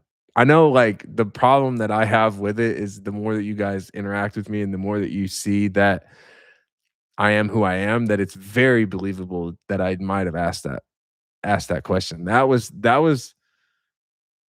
the part that I struggle with was I was like, "You know what? I might as well have asked for it, but I didn't ask for it, but everyone's gonna think that I asked for it because I am the way that I am." So, hand on the Bible, I did not ask them to unretire Mickey Mantle's number, and hand further on the Bible, I didn't even know what number Mickey Mantle wore. That is a true statement, okay? That is a true statement, and I told them that when they called me. I was like, I don't even know what number he fucking wears." And they're like, "You cannot say that." And I was like, "Wha." So, I didn't know what number he wore. That guy was from an era that I wasn't even alive, you know? So, and here's the thing. I know this is just insane in some people's eyes, but I did not grow up a Yankees fan. I didn't even grow up like a baseball fan. You know what I mean? Like I just played the sport, but I didn't grow up like watching it extensively. I don't even to this day have a favorite team or really even have like a favorite player. I just watched the game. And so when they start talking about Mickey Mantle, I was like, I know the name, but I think I just learned that he was a switch hitter like last year. That's funny. It's so funny because I couldn't say these things, you know what I mean? And that's the crazy part. That's what I didn't like about being in New York was that you couldn't say funny things like that. So that's the funny thing. Yeah, I mean, the best part about Mickey Mantle is like if you want to have like a good old laugh, like go to Google and type in like Mickey Mantle letter to the Yankees, because that's real. That's a real letter that he sent to them. So that's funny. I actually know somebody in the Yankees organization that claims that he has the letter. And given the time that he spent with the Yankees and the years that he was there, I actually think he might have the letter. He actually might have the letter. So do you guys a favor if you don't know what I'm talking about and go to Google and type in Mickey Mantle letter to the Yankees because they asked him to write a letter and talk about what his favorite moment at the old Yankee Stadium was, and what he sent back was absolutely insane. So maybe me and Mickey were more alike than they thought because he seemed a little unhinged. Most MLB guys are not as laid back as you. I appreciate it. Thank you. Again, just trying to be myself. I think that that's what's going to help this channel. I think that's what's just going to help my overall like presence on the internet is that if people see that I am just as normal as you guys, then we can continue to move this train in the right direction cuz I'm trying to. I mean, how funny would it be if I like turned this channel into the size of like a couple 100,000 subscribers, and then I'm the guy that is covering the Yankees, and they're just like, "This guy just won't go away." Someone called me the Red Roach the other day, and I thought that was one of the funniest nicknames, you know? The Red Roach, because you can't kill me. Um, the Shrek. John Boy has not reached out to me. I do not expect John Boy to reach out to me. I don't think that John Boy likes me. Um, I know that they have interacted with me on social media, at least, is it Joez? Is that how you say his name? Or Joe's? I don't really y'all know who I'm talking about. Either way, he hasn't he's been the only one that's, like, acknowledged my existence since I've been off the Yankees, but, as far as, like, the higher ups go at, John Boyd, like, I don't think those guys like me. They were always on my jock a little bit, you know? Like, always talking trash, always talking about me diving for balls, and I couldn't even see the ball right at times, guys. That's why I was diving because I was having a hard time seeing the ball the way that it was. Think about how shitty that feeling is, chasing after a 115-mile-an-hour fly ball, and I'm not seeing it right. So, I didn't really appreciate all the jabs that they gave at me because if you know me well enough, like, I'm gonna say something back at some point, you know what I mean? Like, I'm not just gonna, like, sit on those comments, So I'll get that lick back at some point maybe, but right now I'm chugging along. John Boy has not reached out, be honest with you. Um, yeah, I mean, I see some of the, I see their videos, you know what I mean? It's hard not to whenever you're like my whole Twitter feed is now Yankee stuff, so it's full of, it's full of, like, Yankees takes, and so I see their stuff. They do a really good job at, like, clip farming and putting stuff out on socials, and that's something that I'm, like, trying to get better at, so I see theirs. I don't again, let's just keep it a buck. I don't know if I would I even, like, fit in with John Boy? Is that a is that a podcast or a association that you could even see me being affiliated with? Or should I just keep going this solo route? Because I feel like we're all onto something. You know what I mean? Like if you guys were to look at my channel numbers behind the scenes, like obviously my stuff's not like huge, but if you were to look at the analytics, like I'm looking at it right now, like the content and the videos, like my shit's up. I'm almost 1,000 subs up in the last like 28 days. So as far as like you guys interacting with me in positive ways, like I'm seeing everything I need to see. I just bought a new desktop for my setup to edit everything on and to work on and stuff. So for me, it's like I'm seeing positive results. I'm about to sign back with Viore clothing, you know? Like I'm trying to bring on other sponsors to the show to do some ad reads and stuff. So, you know, I don't know if I don't know if John Boy would want me there. But yeah, I like to stay solo. I like that you guys are saying that because for me, it's just like where we're at right now. Like I wouldn't want to sign my rights over to someone this early, not knowing, you know, what I can do. You know, I feel like I just got in the game. It's like the actually might not even be in the game yet. I'm still hitting batting practice. You know what I mean? The game. Spring training is the game. That's where I think that we're gonna see a serious uptick in my channel. Cause like let me keep it straight with y'all. I talk to ChatGPT more than anybody about stuff. Certain things. I feel like ChatGPT is me just talking to myself because the answers that I give, I know that it's gonna just like hype me up and say the same thing back. And so ChatGPT is telling me that spring training usually shows that baseball podcasts see a 1.5 to 2 times uptick in views. And so if we're talking about that and I can get my channel a little bit over the hump and get the people that are watching it to be like, "You know what? Like I like the way that this guy talks and I think that it's a unique experience." And instead of turning on MLB Network and listening to this guy talk about baseball, I'm just going to turn on his channel and I'm going to hear him talk about my team and we're going to rock with that.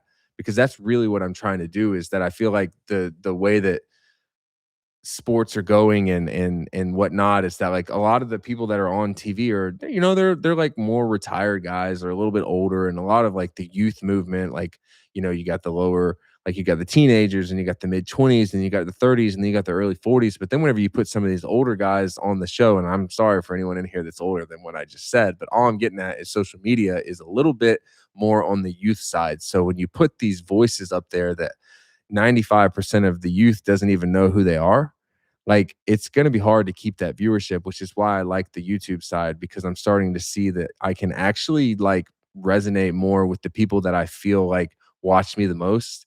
My my YouTube channel is 97.6% men from the ages of 18 to 44. So we're in an age bracket where I am heavily watched by men and of that age. And so I'm enjoying that you guys are seeing what I'm saying in a positive light. Again, I fuck with you guys. So I'm here. What is it like midnight? Like I fuck with you guys. So this is like the most viewers. We're sitting consistently 50 plus. When I started my first round of like lives, first off, I was lagging out left and right. We've upgraded. Life's gotten better. But I was like 15 viewers, you know. We reached like 70 something tonight. So I appreciate you guys. Like this is really sick for me. This is. I feel like we're all I know this sounds corny, but I do feel like you guys are my friends to a certain extent on here right now. Like I'm literally like if you think about it, I'm sitting here and I'm talking to you guys. I'm talking and it's just like no one's saying anything. Yeah, like big group hug, everybody, round of applause, like shout out to y'all. But like I'm just sitting here talking and no one's talking back to me in a like physical voice. It's just like this. And so, this is cool for me. So again, I appreciate y'all. And yeah, I mean, I think I'm gonna like, I think I'm gonna update the setup at some point. Maybe put some more stuff behind me. Got my jersey that I might hang, and I feel like the shoes are kind of a part of me. Also, hey, you know what? I'll be honest with you guys. I'll keep it real since we're here and the vibes are up. That thing right there, the bat. Okay, I have two more of those that Victus gave me if I want to give them away. So maybe what I'll do in one of my videos coming up, since Christmas is around the corner, since you guys have been so nice to me and watching all this stuff, I feel like it might be a good time to open up the a giveaway, you know? I need to get the subs up. So I would like to hang that over y'all's head a little bit. We need to get the subs up. The subs, one of the things that I've learned about subs is that subs isn't going to be a direct link to viewers, but it will ensure that when I post a video that it gets pushed to more people at the beginning stages. So I definitely want to like yeah, you want those Dior's, don't you, Jason? Which ones? Which ones? You want those? You know what's cool about those right there? That's pair 2077. So the fact that 77 was in there, that's my number. That's my number. So those are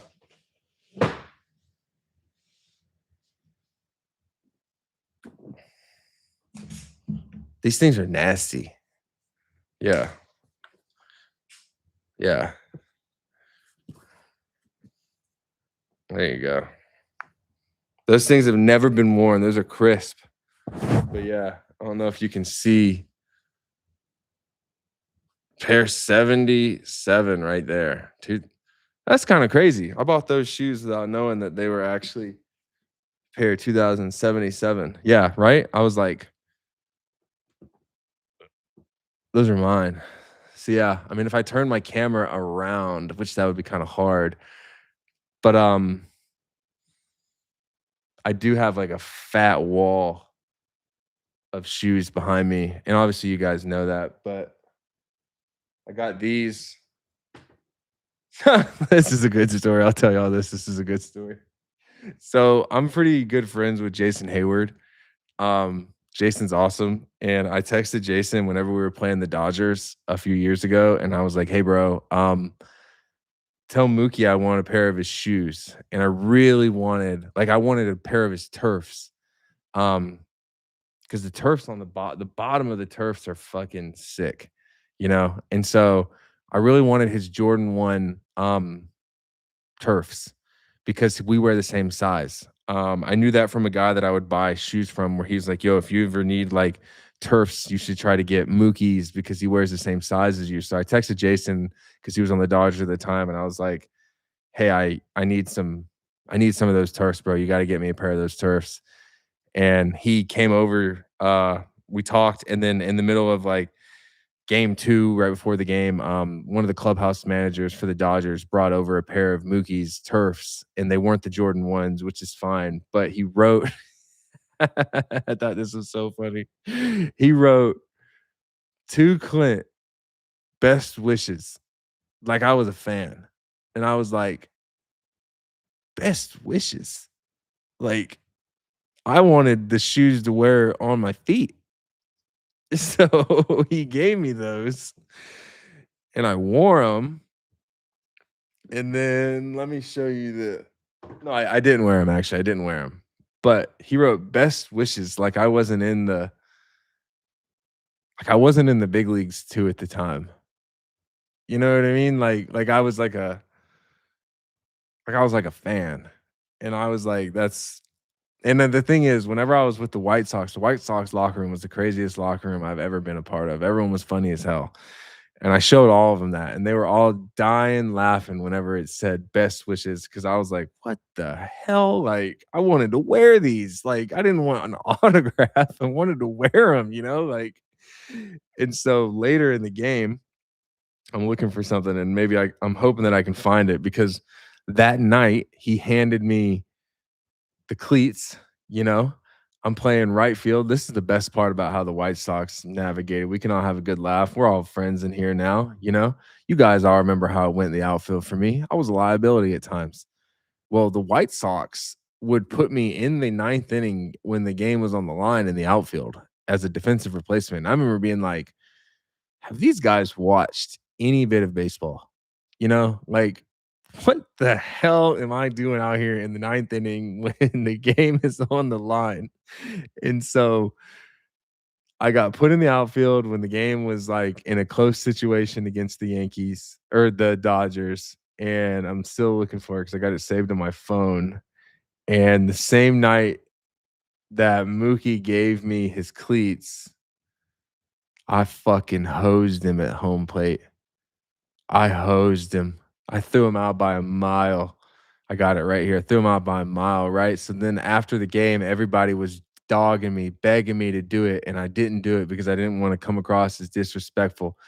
But I had found out some information from a teammate that he was teammates with that a few years prior, Mookie felt like he was pretty slow, right? Like slow as a runner. And so apparently Mookie would spend time walking around the clubhouse with ankle weights on to try to like make himself run faster. So what they were trying to get me to do was go in the locker room, take a pair of the ankle weights, sign them to Mookie, best wishes from Clint and send it over to him. But I didn't do that. But that's good. Those are good things.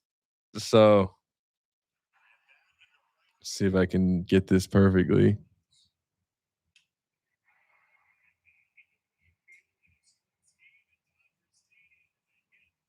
Get hosed, dude. Best wishes. Best wishes, my guy. Best wishes. Yes. So those are funny things, right? That was fun. That was great. And I do remember getting like a text from someone being like, Mookie wants his cleats back. I was like, I'm not giving those back. So I got, I got a lot of I got a lot of cleats. Let me see. Hold on. I got another cool pair. Give me 1 second. Hold on. I'm not leaving. Don't go anywhere.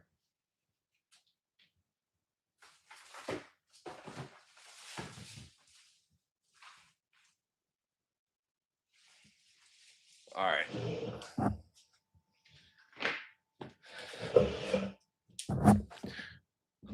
So there was a time in the season when Aaron Hicks was hurt and Aaron Hicks had signed with Jordan, and there was there was a couple of us that wanted some cleats, wanted some Jordan swag, and we knew where the place to go was. That was Aaron Hicks's locker because Hicks wasn't there. His locker was full of Jordans though. He wasn't there. And I personally didn't take these for myself, but someone that worked for the Yankees did, and he gave a few of us these. And there was a time during the season when Hicks wasn't there, but apparently he was like watching us on TV. And I remember specifically like Glaber hit like a home run against the White Sox. No, not the White Sox, the Twins. And Aaron texted him and was like, you better take my cleats off right now. Like everybody knew that every if you watch the game and obviously you know that those are your cleats, and then you start watching, you're squinting your eyes, you're like, wait a minute, is that are those mine? And then another player comes up to the plate and it's like, dude, those are my cleats. And then you're starting to realize like your cleats are getting poached. Well, look at these. These things are nice. I've never worn these, but these are Aaron Hicks's. Look, first off, there's 31. Look at those. Look, these are These are look at those. Those are nasty. So, I took those for myself. I never wore them, but yeah, I got some cool, obviously, you guys know that I like shoes, so when Hicks signed with Jordan, I was like, I signed with Jordan. That's what I felt like. I felt like I signed with Jordan when he signed with him because we were going to take him for ourselves. Yeah, I mean Hicks has some nice shoes. He certainly did. He played the game the right way as far as getting those cleats very customized. So shout out to him because I got those cleats because of him. I actually have a pair of his turfs over there. Um, got a few of his stuff. I'm looking around because I'm like, what do I have in this basement? Um, but yeah, I mean, I took some of his stuff. Nah, we don't have big feet. They weren't that big. We all had the same size shoes. Some of us somehow, some way, we all yeah, we robbed Hicks. We s- we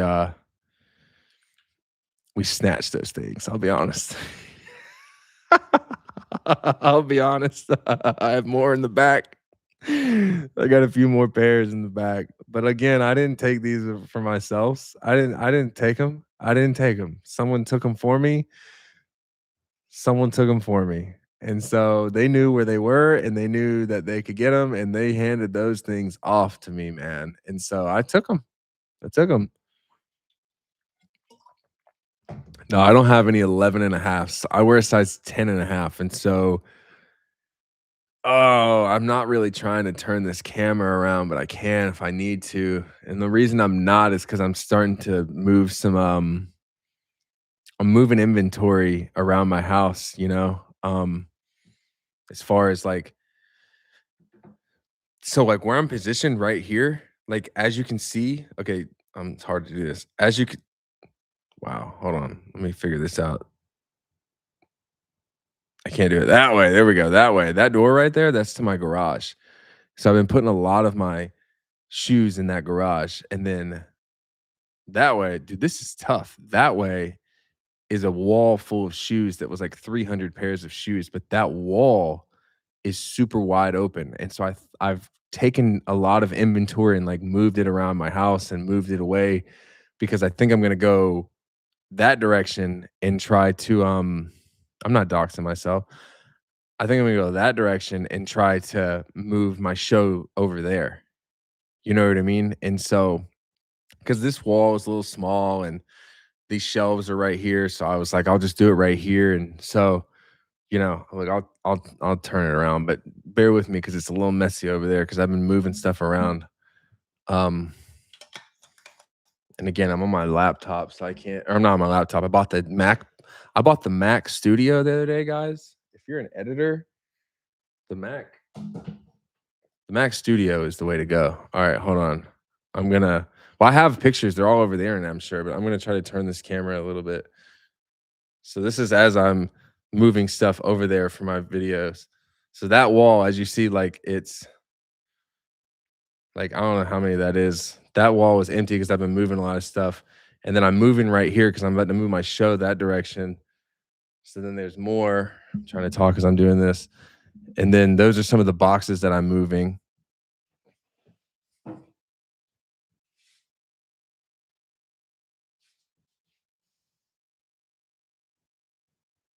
Yeah.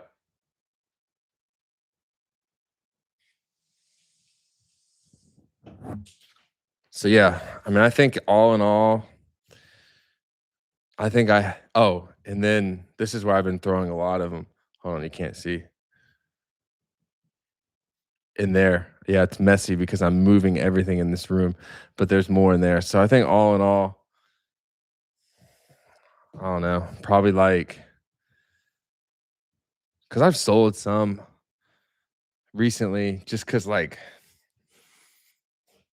I got so many shoes. I think at one point I had like 700, maybe 800. And so I was looking around one day and was like, I got to get rid of these things. Like this is a lot. And I obviously like got a lot of shoes that I didn't like care about at the time. And as I've gotten older, you know, like I'm not like super like infatuated with the shoes as much as I used to be, but for me it's just like I moved some of the stuff around my house and I've sold some stuff just because I'm trying to like, you know, open room to do this. Like I really want to like that wall that I showed y'all over there that I'm taking stuff down on, like it's such a wide open wall that, you know, like this is something that I've thought about doing, right? Like I'll show you this because my friend is trying to get me to like update my setup and he wants me to do something like this. This is what ChatGPT made me look like. So he wants me to open that wall up and then I'll have like a custom thing built and then it'll have like, oh, you know, kind of like an MLB network type studio behind me. And so like that's kind of what I've been trying to do lately is like move some inventory, whether that's like selling it or moving it throughout my house or whatever. And you know, like legitimately, like whenever you tune in, you're just like, dude, this motherfucker has actually put some effort in, and he's like, we're seeing it, you know, because I'm not here. Like this is not for the. I'm here to grow. You know what I mean? Like I'm here to. I don't plan on just doing this just for like short term. You know what I'm saying? Like I'm actually trying to make this something where people are like yo, I can tune into this daily, you know, between that and then what I told y'all about that school website that I'm gonna start doing some like just like some stuff through some like baseball stuff. So yeah, I do believe that Yusuf that when the channel or when the season starts and spring training starts, we're gonna eat. We're gonna eat. And the more that I eat, the more that I'll start pouring back into this channel for you guys. But yeah, well yeah, I want to put like the jersey behind me. I want to get like a god damn, this is fucking that thing. Good lord. I can't do it. I'm not that thing. The that was bad. The bat. That's what that's what I'm trying to point at.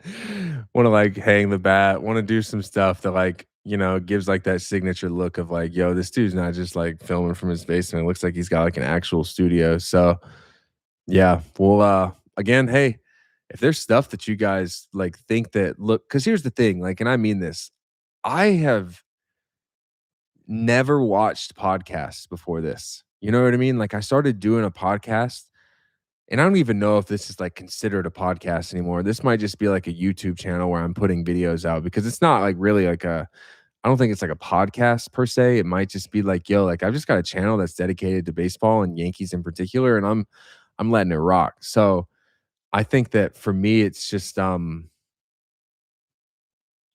I think I'm just like learning as I go because I never watched a podcast. So as far as like what the backdrop should look like, and you know, I've got the mics and whatnot, and I've got everything that I need to make the podcast do good. So as far as like feedback goes, I'm open to anything that people have to say. Or if you're like, hey Clint, like I think this would be like really cool to have on your channel, like I'm open to like looking at it. I'm not saying I'm gonna like buy everything, but certainly, you know, like I know that like y'all are the ones like I'm not sitting there watching my videos much after I like edit them and upload them. So the backdrop and the aesthetic and the in I guess the experience is something that I want to make you guys have. Law B9467. I wouldn't say that I coach.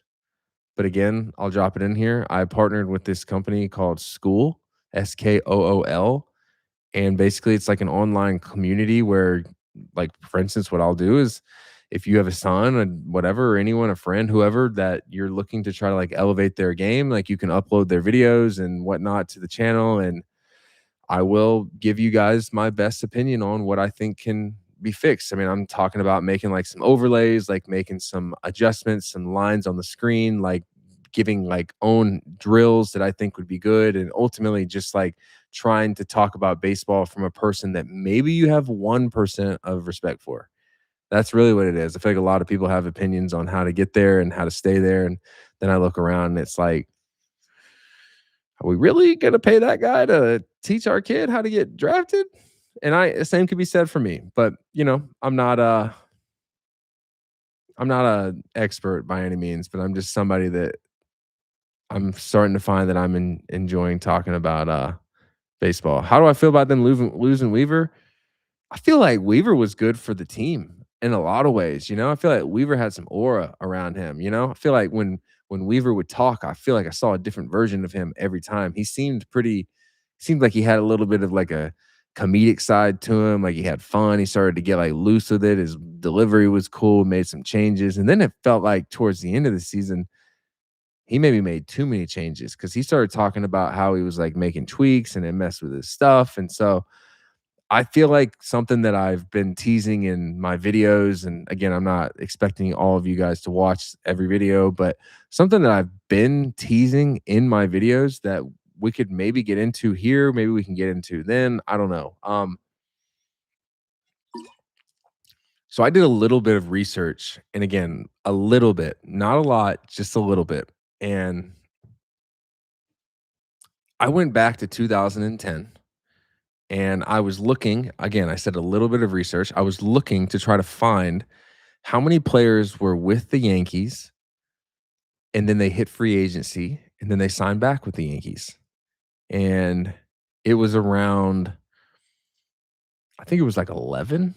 So maybe 11 guys in 10 years. And so, with that being said, Brett Gardner accounted for 2 of those seasons.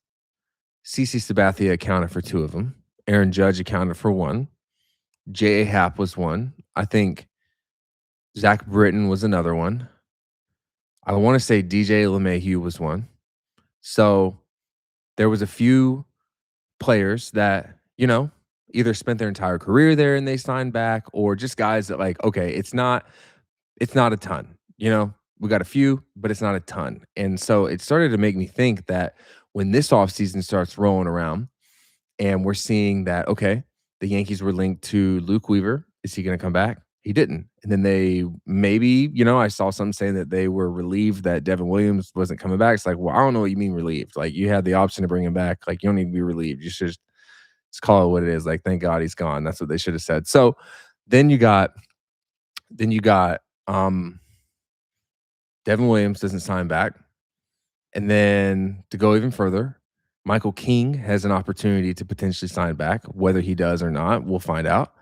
Cody Bellinger, he has a chance to sign back. We'll find out. But I feel like in the last few years, the thing that I'm kind of getting at here is that I'm starting to see, and again, this is not me like being critical. This is just me like honestly like trying to think about this and try to like, like talk about something that is interesting to me. But I I want to find out why these guys aren't signing back.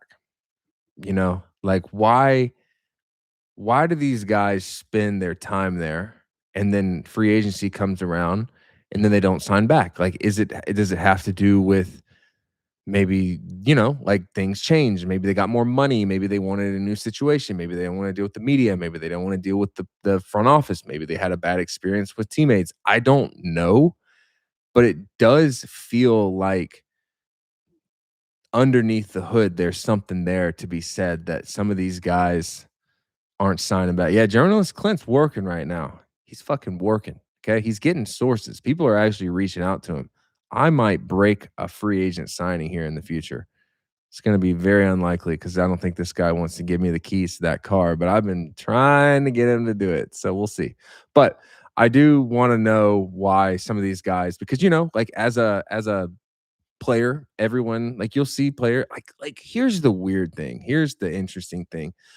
Players might get up on that podium when they get traded to the Yankees or not. And I feel like they just start talking. And I don't think that they always believe what they're saying.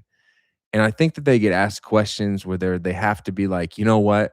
Like, it was always a dream to play for the Yankees. And maybe they didn't mean that, I mean, look at Sonny. Like, Sonny went on a couple podcasts and Sonny said that playing for New York was the worst experience he's ever had. And then he said that it was a great experience. And so I feel like in the moment, you're just like navigating the storm because you know that if you answer it a certain type of way that's like negative and you're under that umbrella of being their employee, then it's going to be terrible. So it is interesting to see the comments that you see from players leaving. Like, I was one of them, like, the second that I left, I remember someone tweeted me and was like, "I'm so glad you're not a Yankee anymore." And I was like, "Me too, bud."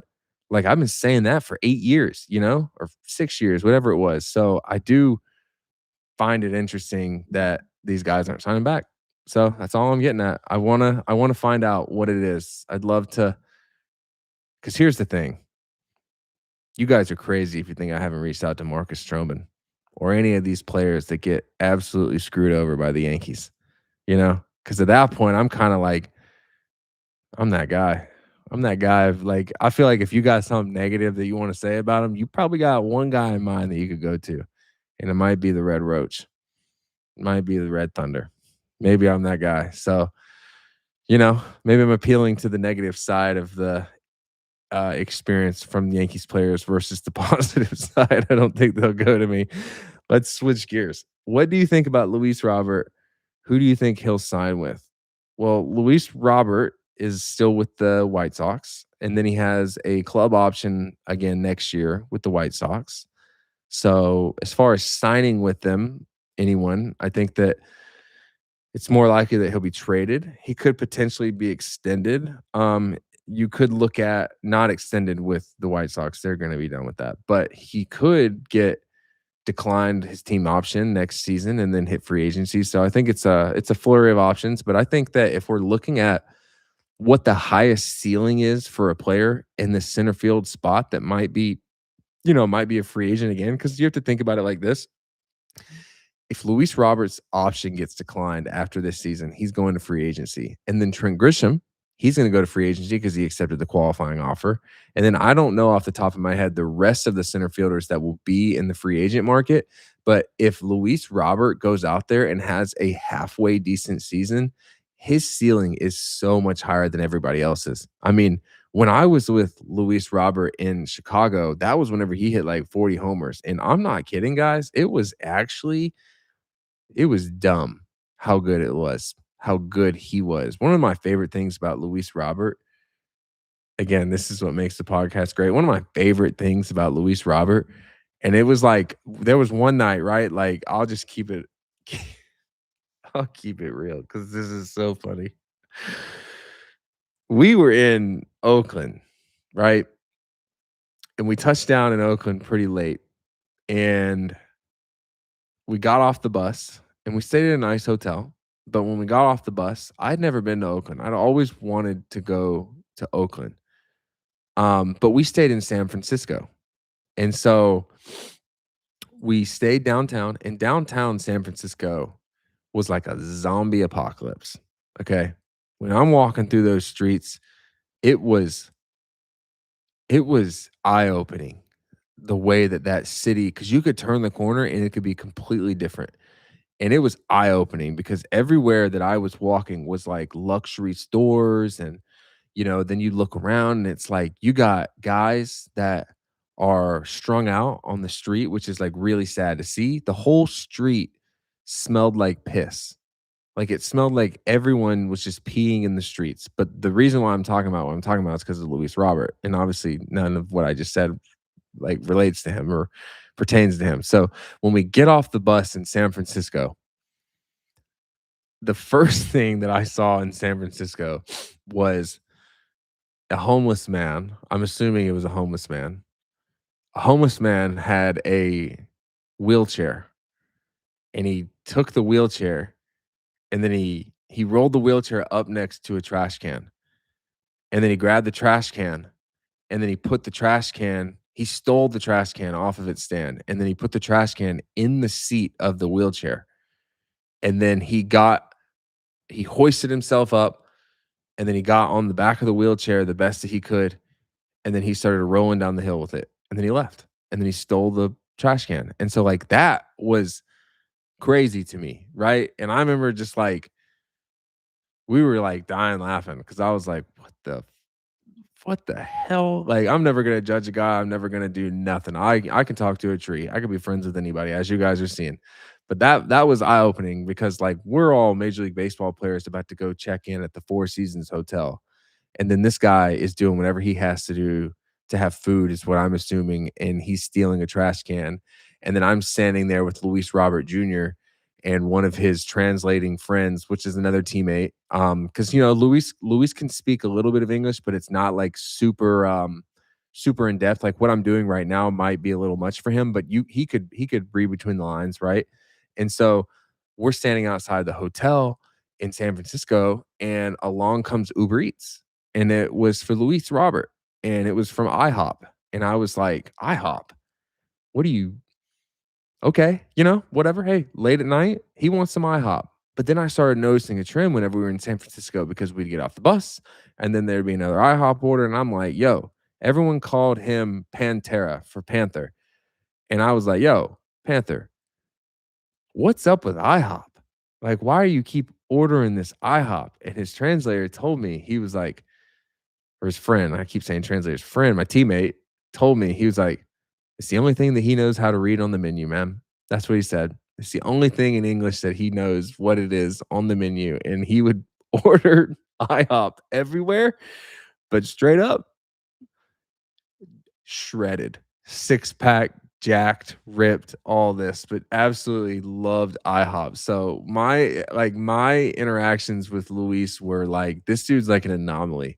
Can eat IHOP, jacked out of his mind, hitting 40 homers, stealing bags, gold glove, all-star, absolute like sky's the limit type player.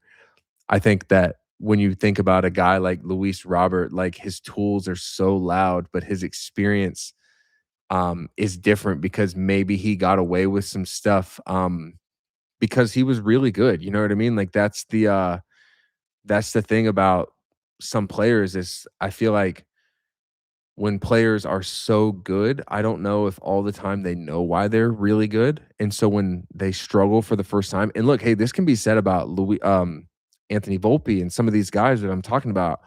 But sometimes these players are like really good because listen, no one's going to sit here and say that Anthony Volpe has always been a bad player. Now, is he the type of player that everyone expected him to be? I don't know. That's up to you to determine. But he can, he is not like a bad player. Like, let's just make that very clear.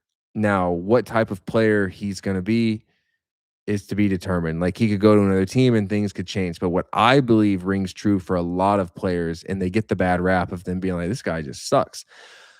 I think that a lot of players have an immense amount of talent, but the first time that when they struggle, they don't know what to do to fix it because it might be the first time in their entire life that they've struggled and it's a situation that they've never had to work on. And so they're learning on the fly. And then whenever you're learning on the fly, you better make sure that you're doing it right. And that's why this whole time with like the stuff that I've done with the videos is like I'm just basically saying that like the Yankees have to make sure that they've got the right people in place for these players that are extremely important for their franchise's future and current success. Because if you're gonna bank that this player that you just drafted is so good, and that's why you're not gonna go out and maybe get some other guys to play that position because you're leaving it up to this guy to be your guy, along the way, they need a lot of help. And as I said in one of my videos recently, when you're in the minor leagues, so when you're in the minor leagues, you have one hitting coach and you have one pitching coach in most cases. And then you have maybe like 11, 12, or 13 position players. So that will be at least 11 to 13 players that one coach is going to be held accountable for working with every single day. And so when you're in the minor leagues, your work is extremely rushed. Okay. Versus when you're in the big leagues, I can personally attest to I could be waiting in the batting cage wanting to hit, and a certain player or multiple players that had been in the big leagues for X amount of time could boys and girls, they could sit there and they could hit for an hour and 50 minutes if they wanted, and I would just sit there and wait.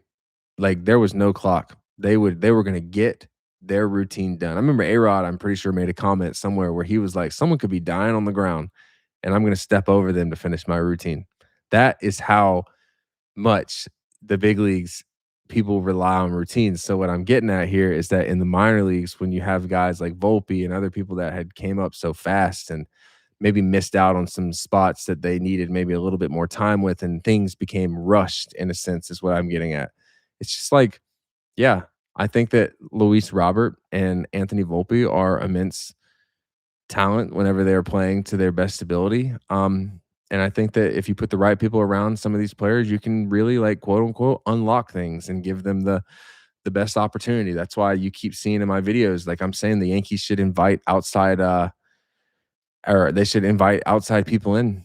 Players don't always work with outside coaches. I mean, I can tell you from experience that like when I was struggling at times in the major leagues, I had a coach that was literally on another team and we would play them sometimes and he would be like I would reach out to him and be like, "Yo, bro, like I need you to like help me and give me some stuff." And he would help me, but it's very quiet. Like you have to keep things very quiet, you know? So I'm assuming that maybe as a player, sometimes people feel like handcuffed in the sense of being able to work with the exact person that they want to work with when times are the hardest.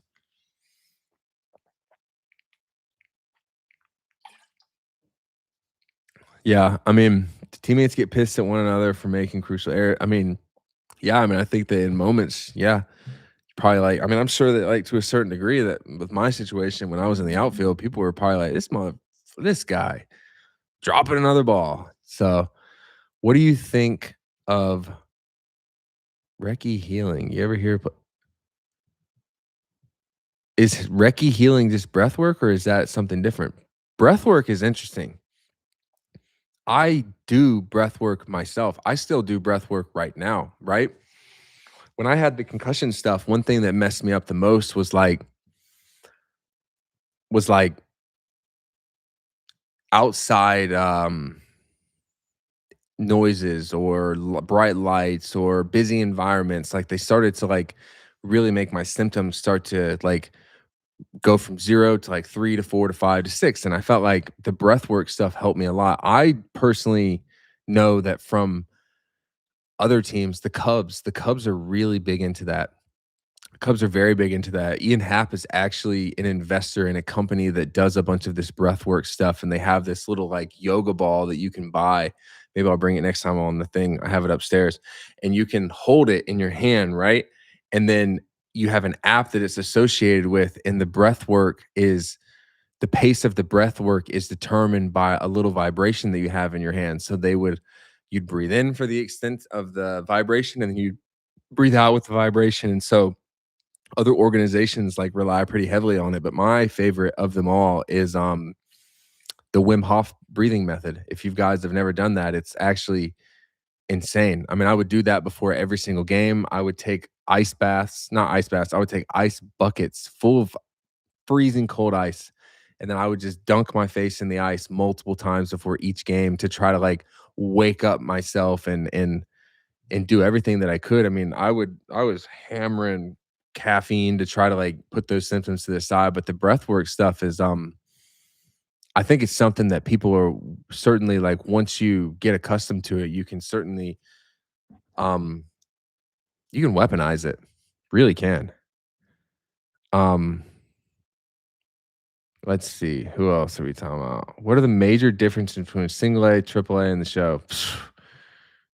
I feel like the show that I'm talking about, we'd need like a whole nother show to talk about the differences. I think that consistency, you know, like everyone that is your best player is usually like in the double A ranks at some point, and that's where the talent might be like the most stacked teams. But the biggest difference is just like consistency. How many players can throw that pitch every single time or hit that pitch the other way, or, you know, just like repeat the same thing that you did. Because one thing that is interesting with baseball is that majority of the games are played at night. So it's like a 7 to 7:30 like first pitch, and so then they'll finish around like 10:30, 11, and then you have like 45 minutes to an hour to enjoy what you just did before it's midnight, and then you're like, "Damn, I gotta do this again." So when you factor that in, it's just the consistency of being able to do it repeatedly. I think that's the overwhelming difference is that you got big arms and every level, everyone's got big power, big tools, but it's just like how good is this guy in the sense of being able to repeat that over and over again? Let's go. Who are we talking about? Yankees cannot go into the season without shortstop get Seager, Bichette, stop being cheap. I mean, I feel like I feel like they want somebody, but I don't know who they're gonna get.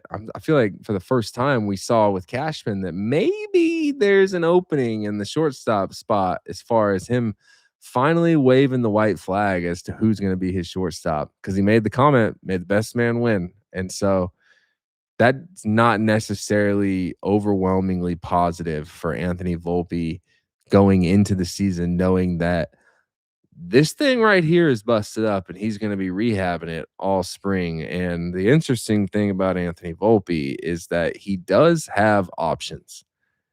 He has options. And he did have limited amount of time in AAA. And once he goes on his major league rehab assignment, I cannot remember the exact amount, but I want to say it's about 27 or 28 days.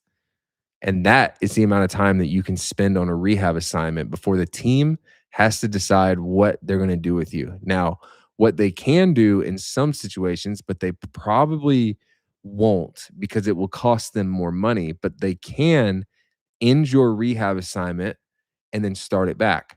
But the reason why they might not do that would be one, you're getting major league service time, and two, you're getting paid major league salary to be in the minor leagues. So I could see Anthony Volpe, like, I mean, look, guys, we got Ahmed Rosario, and obviously I know he's going to be switching over at third with Ryan McMahon, but you got Ahmed Rosario and Jose Caballero, and depending on how Cabrera comes back from that ankle injury and whatever additions they may make from now and the time spring training starts, you got guys that might be able to give him a run for his money if the product that Anthony Volpe brings to the 2026 season is what he brought in the 2025 season. So I mean, I'm gonna keep tabs on that. That's something that I want to definitely follow with you guys.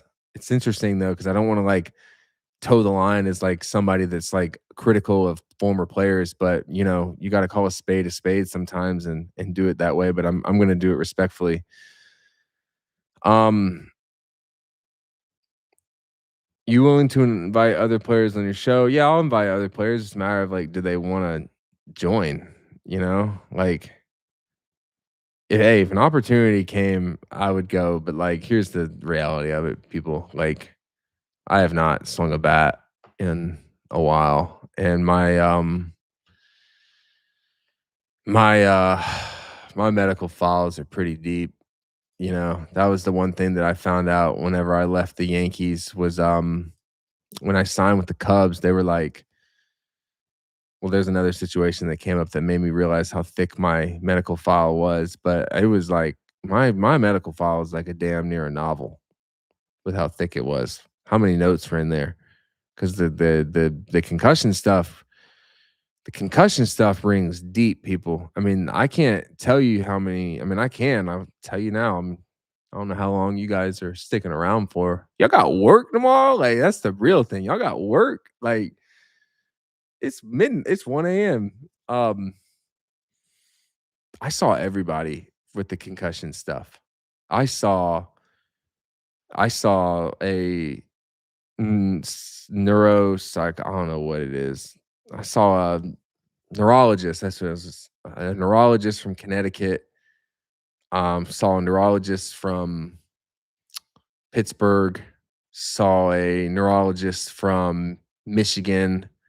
All these guys, completely different opinions on concussions. The one that I enjoyed the most was the Pittsburgh one and the Michigan one. Those were the two that had the biggest impacts in my career. Were those guys? They seemed to have kind of a similarity with how they would go about it, because concussion stuff is like really interesting because um when you get a concussion in the past, they would tell you to kind of just sit around and wait for it to heal, and I don't think that that is the right way to go about it, at least in my own experience, because I felt like, you have to literally, like, treat the brain like it's a muscle. You have to work the muscle out. If you don't work the muscle out, it gets tired, and whenever it gets tired and you have a concussion, you start to see that through the concussion symptoms, like, like fogginess, or I would have blurred vision, or I would be, like, really slowed down and tired, and so, like, whenever I would go and do these stuff, yeah, Charles, you're hitting around the thumb. Like, I would do these vestibular exercises. So, like, I would have, like, a metronome, and if you don't know what a metronome thing is, like, it's just, like, basically, like, it would be like a ticker, and it'd be, like, you could, like, follow the sound. It'd be, like, going like this basically, like, with the sound, and so I would have to sit there and go like this, and I would do that hundreds of times a days and focusing on this going back and forth, and then I would have, like, sheets of paper that I would put on the wall and have letters or words written down. It'd be like a crossword, not a crossword, like, yeah, like a, I don't know, like, find a word on the wall and just be, like, doing the metronome and, like, trying to read up and down the lines and say the words out loud, and so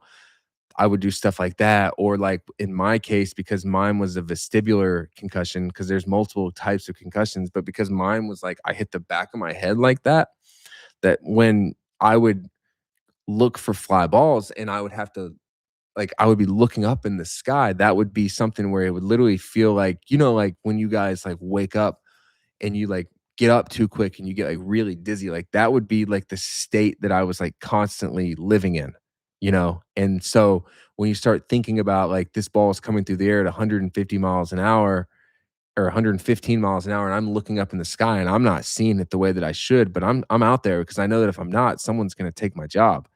And so, the concussion stuff, like, completely, like, here's the thing, like, I feel like personally in my experience that my personality and the things that had gone on behind the scenes, I feel like, because concussions are extremely unique in the sense of, if you break your leg and you go get an MRI, you can see the break, but you can't always see a concussion symptoms under an MRI or like a CT scan. Maybe you'll see some inflammation, or maybe, like in my case, I had to go back multiple times because I had a spot that they were looking at inside my head, right? So, like, I had this spot, like, let's say that this is my brain right here, and then I had like a spot like over here, and it was very dark.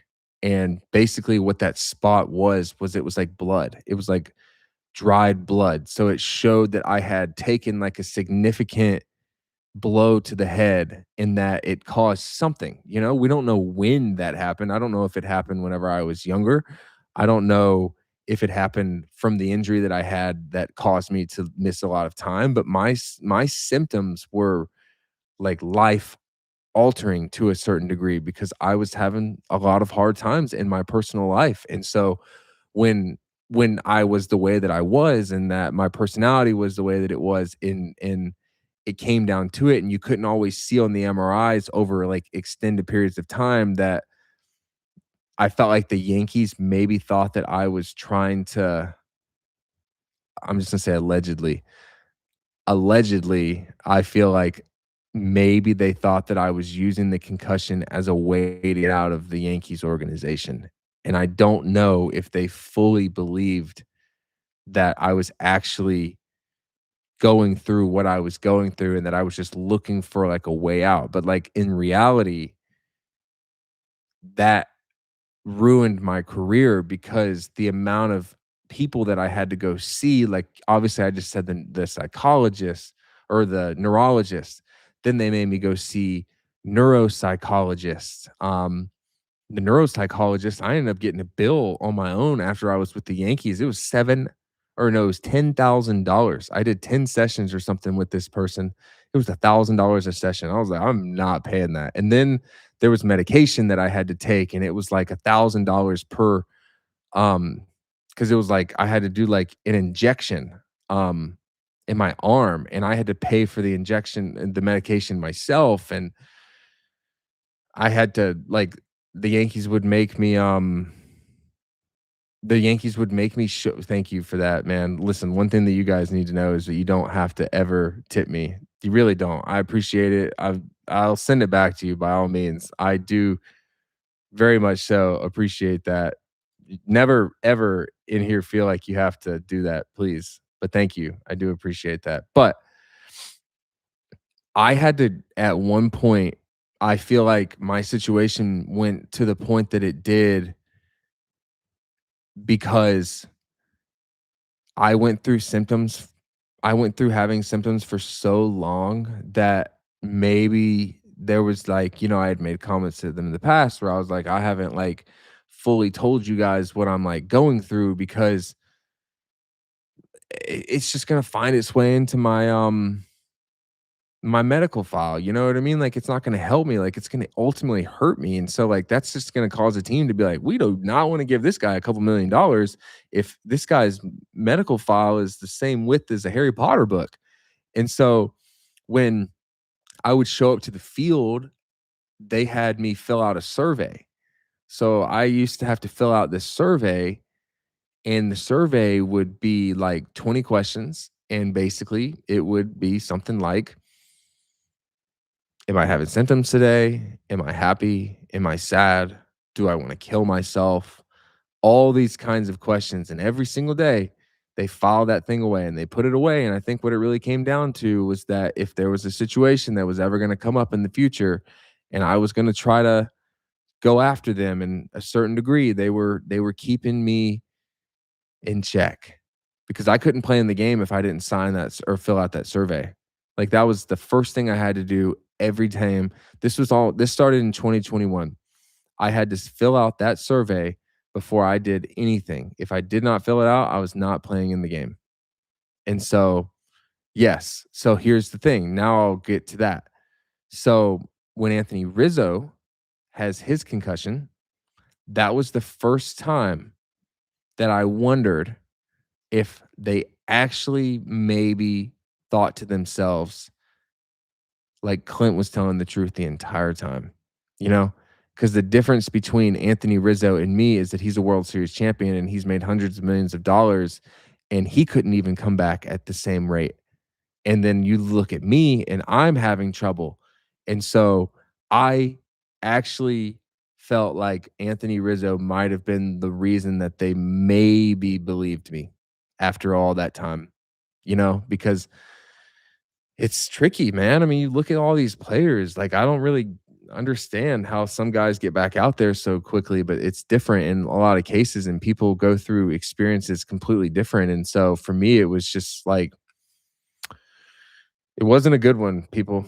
It wasn't a good one. It was supposed to be about baseball, and it turned into a little bit about I think that we kinda got to, like, a point where like, I needed to go somewhere else. You know what I mean? Like, I feel like I needed to go somewhere else, and all I asked for was that to happen, and then unfortunately, guys, they DFA'd me. So when the season was rolling around and the season ended, so I went down to Somerset and I was rehabbing down there. And I'll tell you this, and I mean this like straight up. Again, you guys can take it at face value. You can believe whatever I have to say. I was not ready, but I was trying to get back out there. I was legitimately not ready. I was doing every single thing I could to get back out on that field. And there were people inside the Somerset organization that I had a little bit of a relationship with. And I pulled myself from the game because I was just like, I cannot do this. Like, I could not see the ball the right way. And I was tired of going out there and trying to play baseball through what felt like drunk lens. You know what I mean? Like you put those drunk goggles on. I felt like I felt like people were looking at me like I was a bad baseball player. And in reality, it was a pretty hard time for me because I wasn't really telling everybody what I was going through. And so everyone just assumes that I'm healthy. And so, yeah, so I pulled the plug. And once I pulled the plug, that ended my season. And once I ended my season, then I got DFA'd in the middle of the off season. And I got DFA'd in the middle of the off season. I would have to have daily or not, multiple times a week calls with the trainers and then and then a neurologist, and we would hop on the call and we would talk about stuff. And I ended up going and seeing my own independent neurologist because I felt like I couldn't talk to the people that were getting paychecks from the Yankees. I needed to talk to my own person to give them the exact answers. And I did things on my own. And then I got released. And once I got released, my career basically was over at that point because it was just like, yo, like, if you think about it, like I'm curious to know, majority of you in here, like probably were able to, and again, I'm not speaking for everybody, but in my situation, I feel like an opinion of me may have been formed without even me like ever having an interaction with somebody, or maybe the opinion was formed because the New York Yankees media was like actually like pinning me in a corner and coming after me consistently. And I do think to a certain degree that a lot of the things that they were getting information from was like people within the organization that wanted to like make me like actually forced to change some stuff. And so I feel like my opinion in that of the opinion that people had of me was pretty negative. And so I feel like when I got to like the free agency stuff, that the opinions of me were like, yo, like teams have heard about my situation with the Yankees and they ain't gonna call me and ask me what it was like there. They're gonna call the Yankees and ask them what it was, what I was like. And so again, I went to the Cubs and I went to the White Sox, and I would be willing to bet my entire life that maybe not everyone, that's a little harsh, but 95 to 99% of those players that I was teammates with in those organizations would be like, "Yo, I liked that guy. That guy was awesome." And even the staff. And so that was upsetting because I feel like this is kind of my version of this podcast stuff or this video stuff is kind of my version of being like, here you go. Like I'm finally talking the way that I want to talk and being who I want to be on here. So appreciate y'all.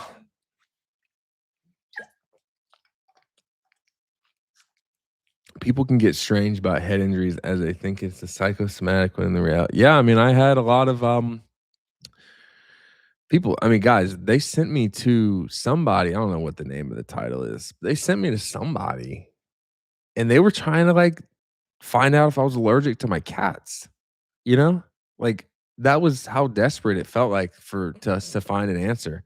I went and saw a neuro optometrist. Um, and he checked my visions, and then he also found out that one of my eyes was like sh- like my left eye during the concussion stuff. Here's the other thing, that my left eye was tracking the ball um at a lesser rate than my right eye. So when you remember my stance and I was super super like turned, I was turned because physically like that helped me, but as I was turned more, my left eye was having a harder time tracking these things. It fucking sucked. That's why you saw my stance started to change a little bit because I was trying to like I was trying to get my strong eye involved. So it was something that we just had a lot of I went through a lot. I think they went through a lot with me. I think at a certain point everyone's just like, we gotta just move on. This ain't gonna fix. So yeah, I mean, look, my symptoms were extremely bad. This is something that I went through that I deal with. Like, I'll log on Twitter even to today. And again, I appreciate you guys giving me like the ability to even explain something. I know I haven't had a single person in here be negative, and that's sick. But like, if I were to go to Twitter and say something like everyone on Twitter, again, everyone's negative, and that's cool. It's fine. Twitter's a different place. Everyone calls me a bust. Everyone calls me a fucking idiot on there. So for me, it's just like that's something that I've had to work through, you know, off camera, work on those things. Yeah, I did see the allergic to the batting gloves thing. Sometimes I feel like they're just making stuff up. That one, I don't get that one. What the hell was that even about? Like, what was that about? Did he have an alert? Didn't they say, didn't he have like an allergic reaction or something? So, what the yeah, I mean, baseball does, but I feel like a lot of sports don't really fully know how to handle the concussion stuff. That's why when regular, everyday people in their lives have these problems, I do feel for them because I was like, I went to every psychologist, neuropsychologist, neurologist, everything that is involved in the brain. And I feel like after I left there, the overwhelming like consensus that I have was like, they have no idea how to fix this. Like, it's not like Tommy John, you know what I mean? Where everybody knows that, you're gonna have a X amount of month recovery, you're gonna be good. This is exactly what you should expect. For the most part, it's like these people have no idea when these symptoms are going to subside, and it's really a crapshoot when you're going to get that guy back, and then you hope that whenever you get him back, it's a player that you had before you got him. All right, brother natural, thank you for that. Again, I want to make this abundantly clear. I don't want you guys to ever feel like you have to tip me. I don't. So I appreciate it.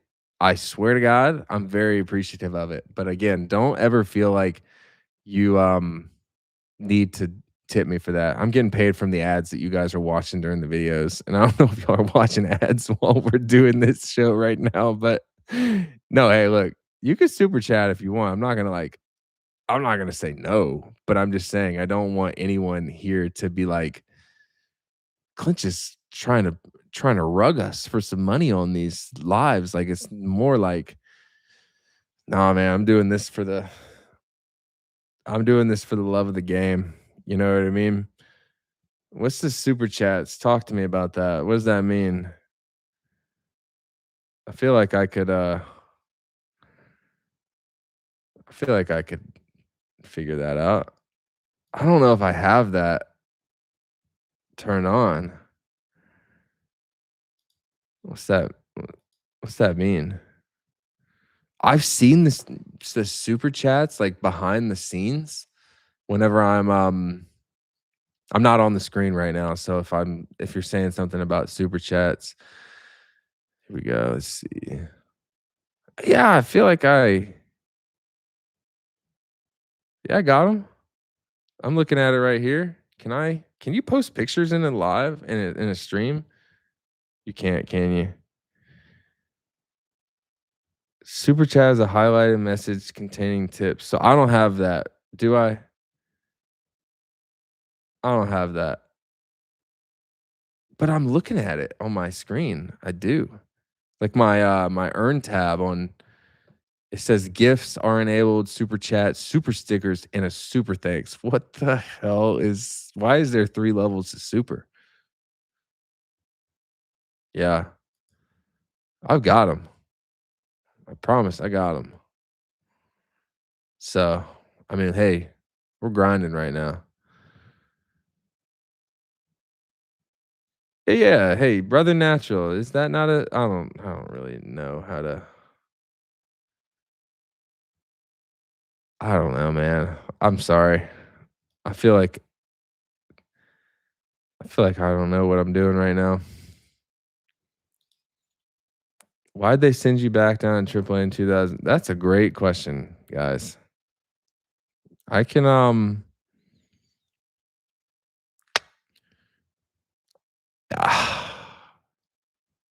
so 2019, go look at the stats when I got sent down. I think I was hitting 287, maybe like an 856 or 860 something OPS, maybe like 11 or 12 homers and like 40 something RBIs, 50 RBIs. That's around Father's Day. I was eating. But that again, concussion stuff. That if you follow the timeline, I got sent down to the minor leagues about a week to 9 days after I didn't talk to the media in 2019. And I will say this, I have never said this, and I mean this, okay? I'm not just a storyteller where I'm making this up. When that moment happened in we're playing the Red Sox and I struggled talking to the media or struggled in that game, talking to the media after that game was something that I didn't wanna do already. I always felt like it was kinda dumb that I had to do that in general. You know what I mean? Like, afterwards, like, think about how miserable Randy Miller is of a person to talk to, and then knowing that after the worst game I just had in my career, he's gonna be the first one shoving a mic in my face, just spit all over the keyboard, ready to write this hit piece on me on how I suck, and then in my mind, it's like, "Dude, I can't see the ball out there." But when that game finished again, I mean this. I'm not lying. I had somebody that I was very close with that had called me within a matter of minutes of that game finishing. And this person, obviously had no idea what I was just going through. And what I can say was that was probably one of the worst nights of my major league career. And this person was going through something in their real life, and they were talking about ending their life in that moment. And this is within a matter of 15 to 20 minutes after the worst game of my life. And so the priority of going out and talking to the media in that moment was not something that I was even thinking about.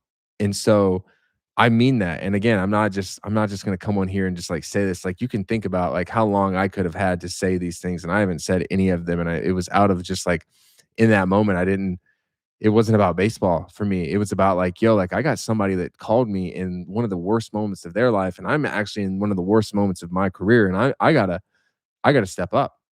And I talked to them, and I did not leave that field for hours after that game because I was still talking to them. And so I never came out and said that, and got optioned to AAA for the rest of the season within about a matter of a week after that.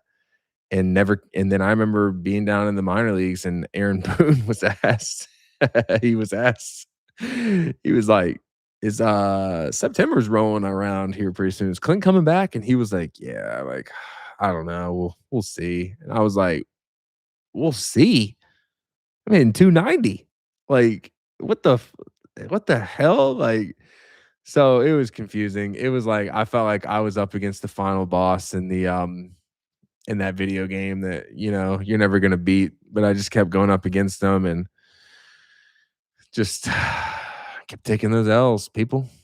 But that's why I'm here. I got the mic. Can't silence the mic. You know what I mean? It's like the camera. Camera's a modern day weapon. Can't, what are they gonna do now? So all good. I think that's why I got option, was because I was basically like, screw those guys. I'm not gonna talk to them. And I think that it was like me not talking to the media that night was like borderline like the worst thing that I could have ever done, apparently. And I was just like, save it.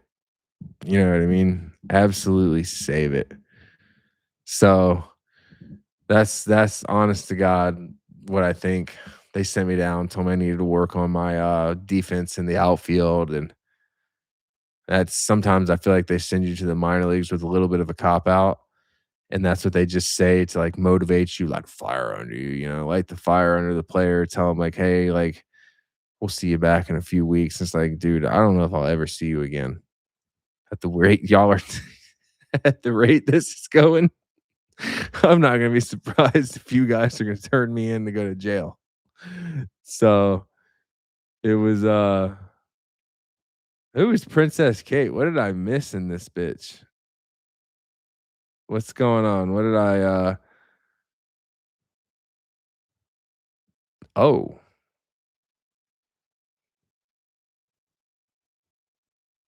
whoa. Princess Kate. You that's not good. You gotta go. I'm putting this user in a timeout. That's, did y'all just see that? It says he's been timed out, but I only got to do 5. Send him to AAA. Princess Kate just got DFA'd. Maybe your timeout's been extended. Bang. Yeah, I extended your timeout. Kate just got DFA'd 60 day. Sorry about it. Who who's in the here? Who wants to be the mod? I'll do that. Who's the How about we as a group? Hold on. Hold on.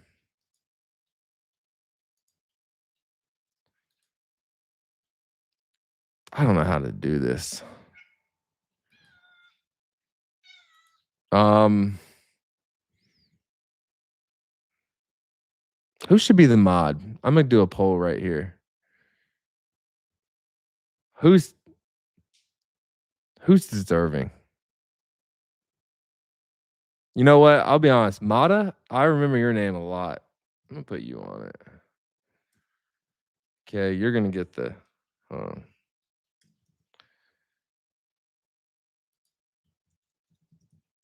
Um,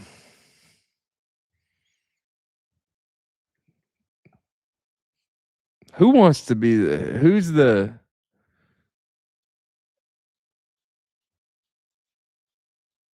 I don't even know what I'm doing here. Here you go. This is just for fun. There you go. Um, let me just be real with y'all. Y'all aren't gonna. What does the mod even mean? Mod even Does that just mean that y'all are gonna be taking over for the for the for the bad apples that join this podcast for the future? Like, what does that mean? Does that just mean that you guys have power in this chat to do certain things? Can you kick people out? Like, what is that? Yeah, I know what the moderator, but that's what I'm saying. Like, does that mean you can just kick people out and the Brian Cashman? Well, you know what, Rich? Do we want more Brian Cashmans in this chat?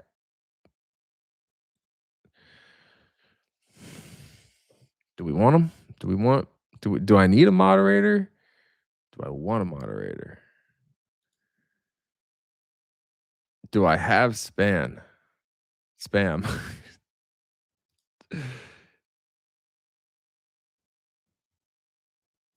What the fuck is going on here? I don't know what I'm. How do I? Let me see something. We're gonna just try this.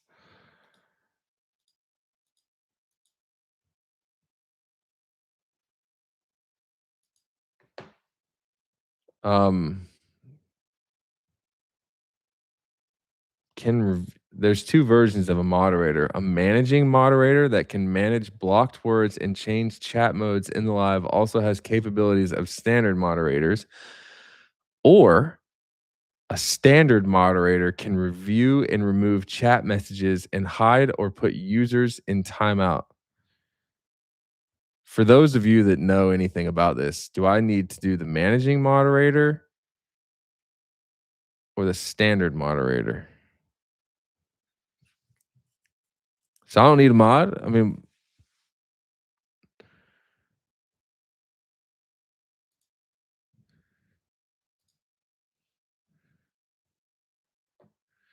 all right. Listen, with power comes great responsibility. Okay? Don't do anything. Don't DFA me. Don't DFA me. Don't DFA anyone if they're not deserving of it. If they're playing well, then we give them the playing time. We've got two in here now, okay? Two scouts, Boy Scouts. All right? Be on your best behavior. Be on your best behavior, boys. So there you go. Because again, I'm flying blind in here, but I did not see the comment from our most recently DFA'd player on the roster. And so can't be having that because I'm not always on the screen following every message right away. You know, sometimes I'm in the trenches somewhere else. So yeah, you guys are gonna be held to a high standard. So maybe I'll do another live tomorrow. Maybe I'll start getting back on this. Let me ask y'all this. How's the Wi-Fi been? Has it been better? Has Is the screen pretty clear? Can we can we can we get some answers in the chat for that? Has it been okay? It's been good. All right, I updated. I upgraded. Last time I was buns. Last time it was that Kroger Wi-Fi, you know, been garbage. My problem is is that my router was upstairs and then my setup is downstairs I'll be honest, it's kind of far away from the router. Okay. Read between the lines. I'm not saying anything. I'm not bragging. Just saying it's kind of far away.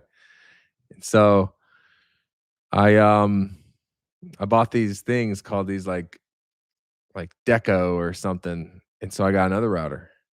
I got two routers.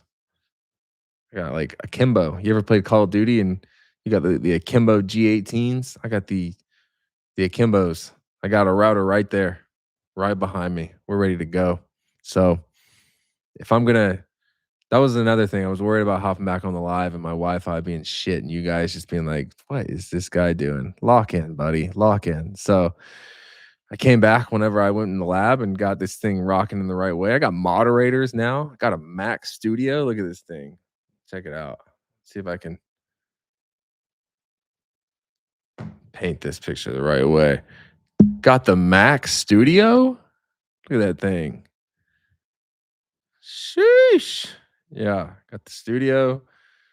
I'm a YouTuber now, people. I'm a YouTuber. What a life. Yeah, I got that AAA Wi-Fi now. Do wired, not Wi-Fi. I I think I could wire, but then I would need to wire the Ethernet into my laptop because I didn't buy the Mac Mini. You know, do you know what that is, guys? It took me a little while to realize that the Mac Mini was like the computer itself. You know what I mean? Like the the Mac Studio is just a screen, and then the Mac Mini is the computer. And so I've got I basically just bought the Mac Studio, and then I'm plugging the Mac Studio into my laptop, and then I'm just using the screen for everything. And so, yeah, I mean, I'm rocking. I'm a YouTuber now. I'm full fledged, full court press on this YouTube stuff, right? You can't kill what's already dead. That's why that guy called me the Red Roach the other day. I think I like that name.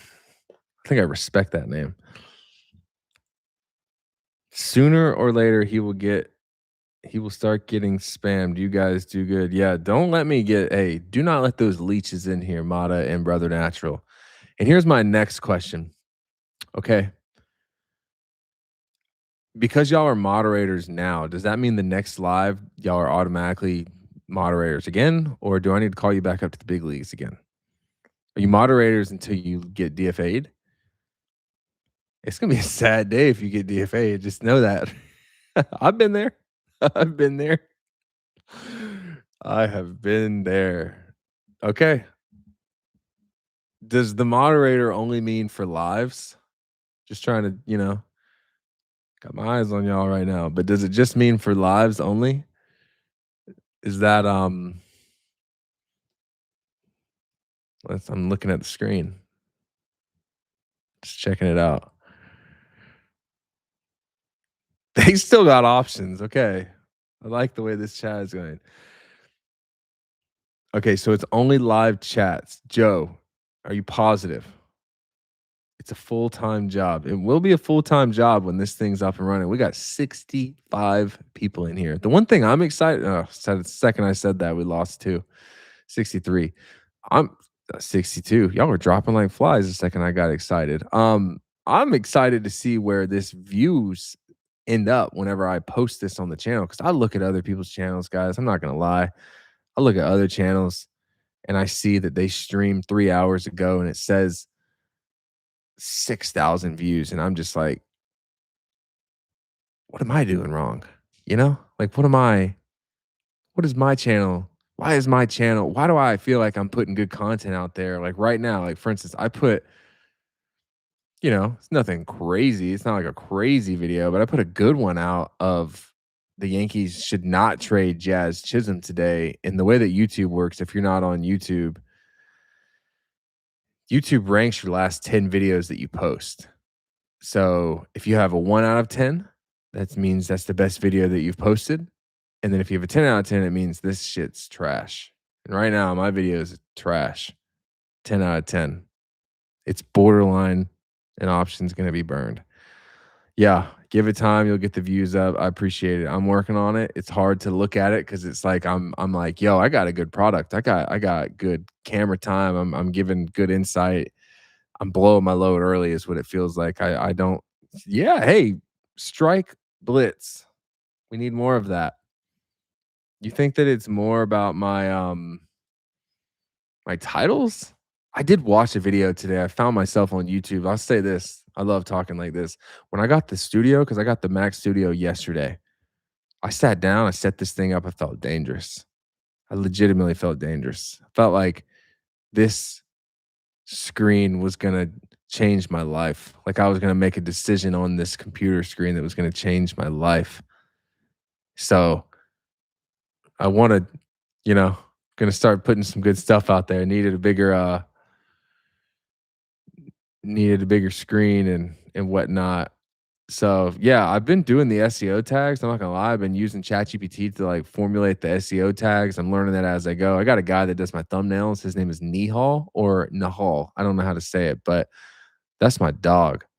And that guy spits them out. And he's been like, yo, bro, you need to put SEO tags. And I'm like, what is an SEO tag? You know what I mean? Like I'm learning. I'm a person that the only thing I've learned in my life is see ball, hit ball.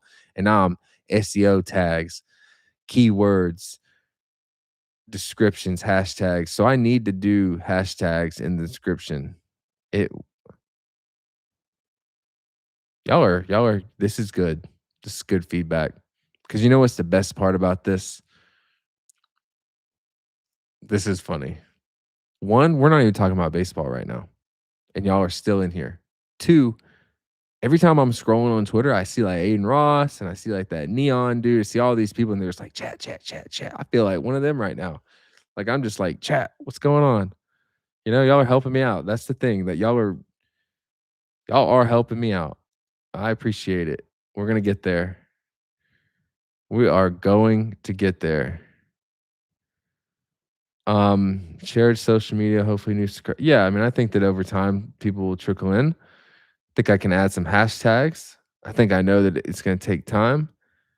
Um, but again, you guys are helping me out because I don't know anything about this. I'm just a like I said, see ball, hit ball. If y'all looked around my room right now, if we're talking about reserves, I've got cats everywhere. Tomorrow, let me tell y'all, let me show y'all this.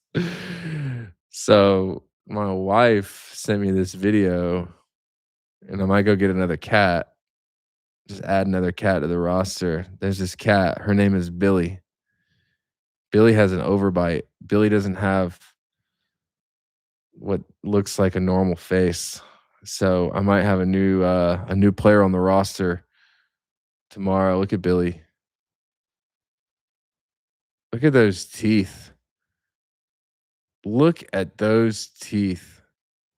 She looks like she's got the vampire, like the vampire teeth that you wear. You know, you know what I'm talking about. Yeah, she got a big overbite. Editing videos too. Not sure of that would be able to do when it comes to using clips, but anything. Yeah, I mean, I'm using something called like Opus Clips. It's like an AI clip generator because like I do all the editing on Final Cut Pro myself. But again, it's very standard. Like the one thing that helps me the most with the podcasting is that in most cases, I just film like a straight through segment. So then I add the watermark and then I'll add the sound and, like edit the two of the bare minimum. But like when I said that I'm feeling dangerous and that I got this computer screen, I'm trying to learn. Like I want to learn. I've thought about trying to make the show like a little bit like Pat McAfee esque, like have some like tickers at the bottom, maybe some stuff popping up on the screen more. But I don't want to like overwhelm people. If I'm talking about Jazz Chisholm getting traded, I don't know if I need a ticker at the bottom that says like, is he going to go? Is Cashman going to pull the trigger? Stuff like that. I don't know. The editing stuff does take forever because I am, for the most part, like editing a video and then I've got something to do and then I'm leaving the second that the video is posted on YouTube. So I'm learning how to do this stuff quickly and, life is going to life and I'm going to have some stuff along the way, but, figuring it out. Definitely am enjoying this. I think it's fun. This stuff is cool to me. It's cool to me because there's a whole 'nother side of the baseball world that I don't think that you guys know about, that I'm gonna try to give y'all, like, the perspective on, and then there's a whole 'nother side of the baseball world that I don't know about that you guys are gonna give me the perspective on because I didn't watch baseball from the crowd, you know what I mean? I didn't see baseball through a different lens other than just being a player, so now that I'm kinda, like, evaluating this stuff on my own, it's cool to see what I'm realizing you guys like to see the most. Because what I'm realizing is you guys like the super behind the scenes intel that I give. Like, my best videos have been, like, the most recent one where it was like let me go look at it. You know, it got, like, 5,000 likes, and for my channel, that's, like it got over 5,100 inside the Yankees problems that fans don't see, but the players do. Listen, that title is gold. And then another one that did really good was why Yankees prospects never become superstars. The truth. You guys love the whole like I'm feeding you something that you've never heard before, which I am. Those are good videos. If you haven't watched them, go check them out. I give some good like intel. So um I'm starting to see that you guys like it. Okay, this is good. Trevor May style is what you need to hit on. Can you elaborate a little bit more on that strike? M is there a certain video that he does certain things in, or does he always have the same stuff? Because again, I've never watched his channel. And then Antonelli Baseball, um, what is it? That's hey, I saw that. There you go. Hey, hit the showers, kid. Go sit in the truck. Go sit in the truck, dude. Hit the showers, bud. See ya. Yeah. Okay, so it's this live stream. Antonelli Baseball is pretty good. I'll have to check them out. I'm looking for aesthetics, you know. As spring training rolls around, I'm gonna try to have like a template of what it's gonna look like, and we'll go from there. And okay, Chael Sonnen is an interesting guy. Chael is very authentic and very, very raw. How about that one dude though? We just hit the showers. Who did that? Which one of the mods got him? Was that Mana or was that the natural? Who got him? Speak up. Tell me about your that was the first hit, first homer. Both of us. Both of you. That was a collab hit? Who got that hit? Someone got it. Someone claim it. I know one of you did that. It was a it was a double kill. It was a double kill right there. Patrick, you're about to have strike 2 on you, bud. Watch this. See ya. All right. Cool. What do you want me to talk about? Um, yeah, that was hey, clutch hits right there. That was quick. You guys are scanning. Okay, I agree. I don't know if I need banners. Watch Trevor Ray brings up life as a minor leaguer, like food cities. All right, Mata got the hit, brother. Hey, that's a selfless act. That's a selfless act, allowing him to have that moment. Okay, you shined right there, Mata. Good for you, kid. Keep it up. You have another chat, another. I'll put you in the lineup again. Put you in the lineup. So yeah, people, I want to ask this again. It is 1:37 in the morning, and we are live in here with 56. What does tomorrow look like for most of you guys? Like, are y'all working tomorrow? Are we in school? Are we entrepreneurs? Raymond, retired. 1 to 9 p.m. Coffee and coding. What's Raymond's? LOL. Working every so y'all are working as a mod. Y'all are funny. Going to be tired. Got to work tomorrow, 9 to 6. Damn, you guys are work till late afternoon and probably edit a video. Next week is my last week. I'm moving to Arizona. What part of Arizona? My wife is from Scottsdale. Sit in my office downtown Orlando. Answer emails. Whoa, whoa, whoa. Did I miss the third? Was there a third mod that hit? Write code for your entertainment, literally. Is your entertainment a company, or did you accidentally mean to put those 2 you entertainment? Is that a company? Did you mean to keep those words together? You guys are fucking awesome, okay? This is really cool. Working from 7 to 2, but no, God appreciates you. Thank you for joining. I'm a graphic designer, AI nerd, and create 3D products. That's really cool. 3D products, you say? Like in the 3D machine? Is that what you're saying? Oh, work on games. I'm a city bus driver for New York City. I bet that is fucking stressful.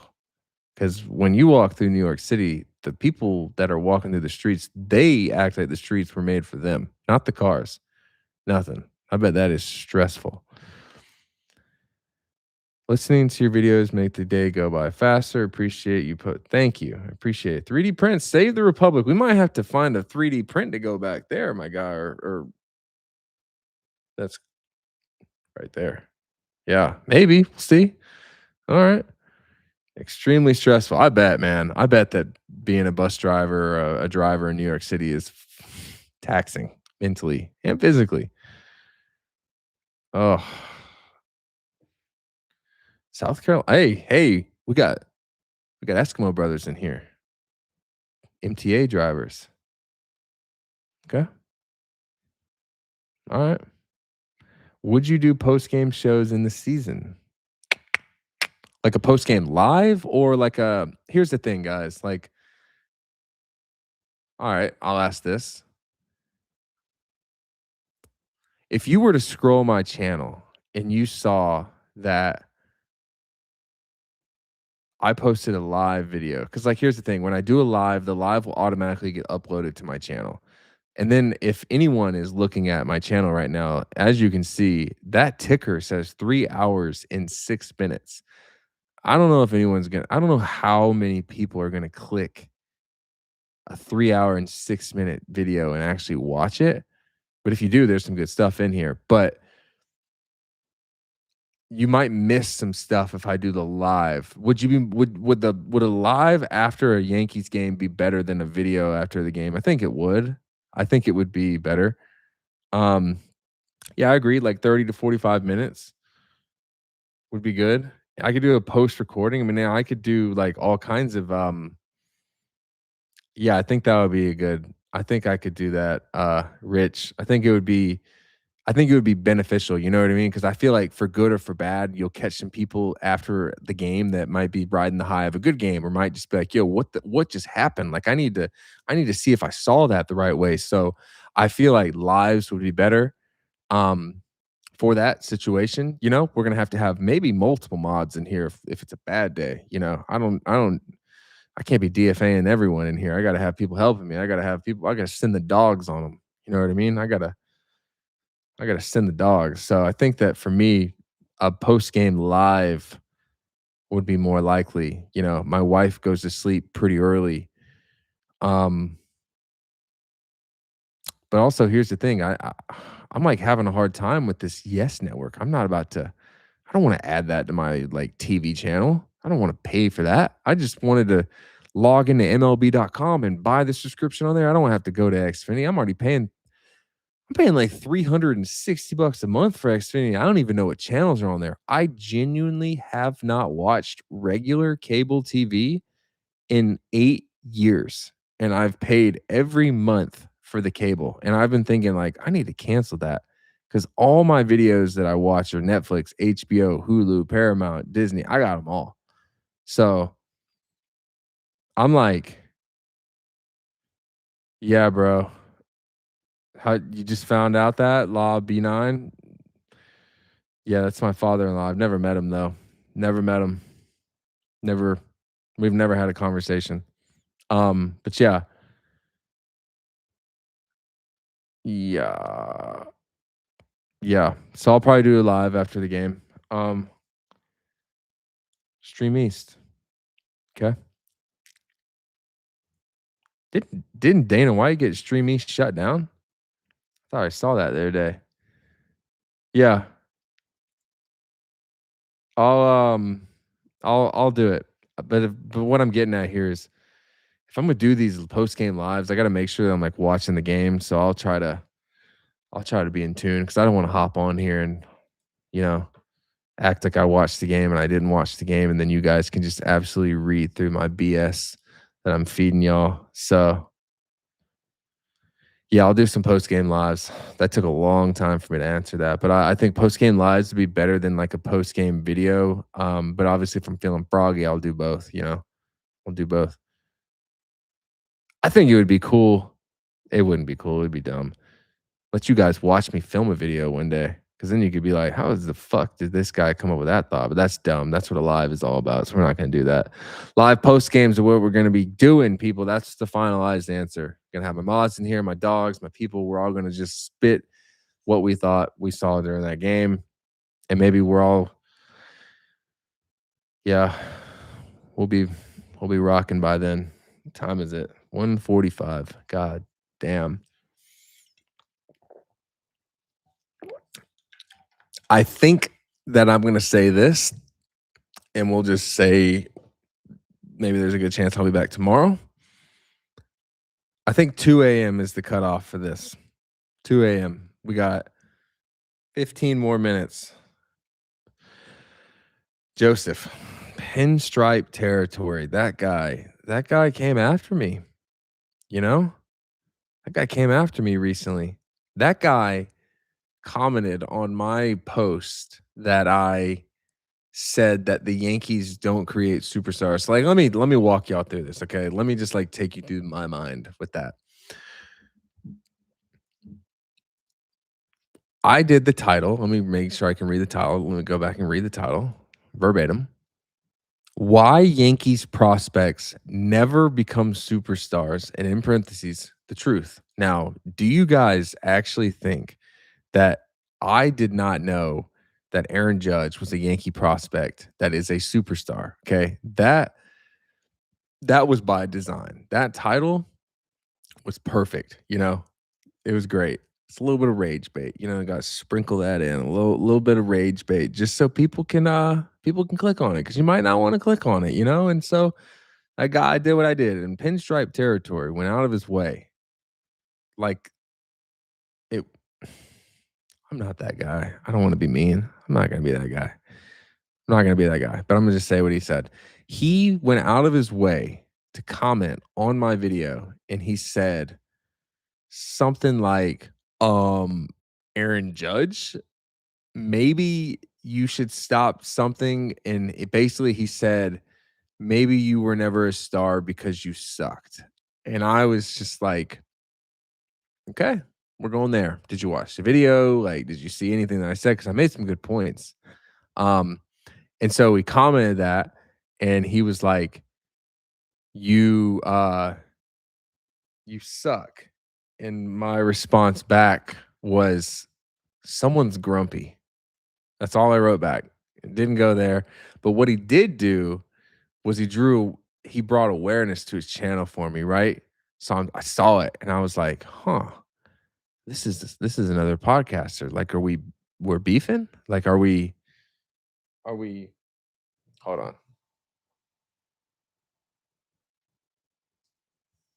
Oh, cat, he wants to join.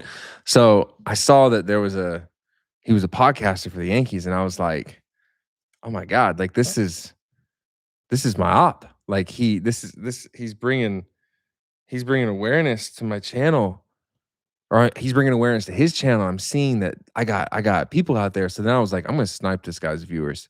You know what I mean? Like, I'm gonna snipe this guy's viewers because now I see that he's out there. Now I know what he's got, and now I know that he clearly, like, he feels this type of way. And then he went on to delete his comment, which was interesting. Um, I think he deleted it because he probably was like, it's not a good look, Like, I feel like it wasn't like a great. I don't know. I feel like maybe, again, I'm not like trying to.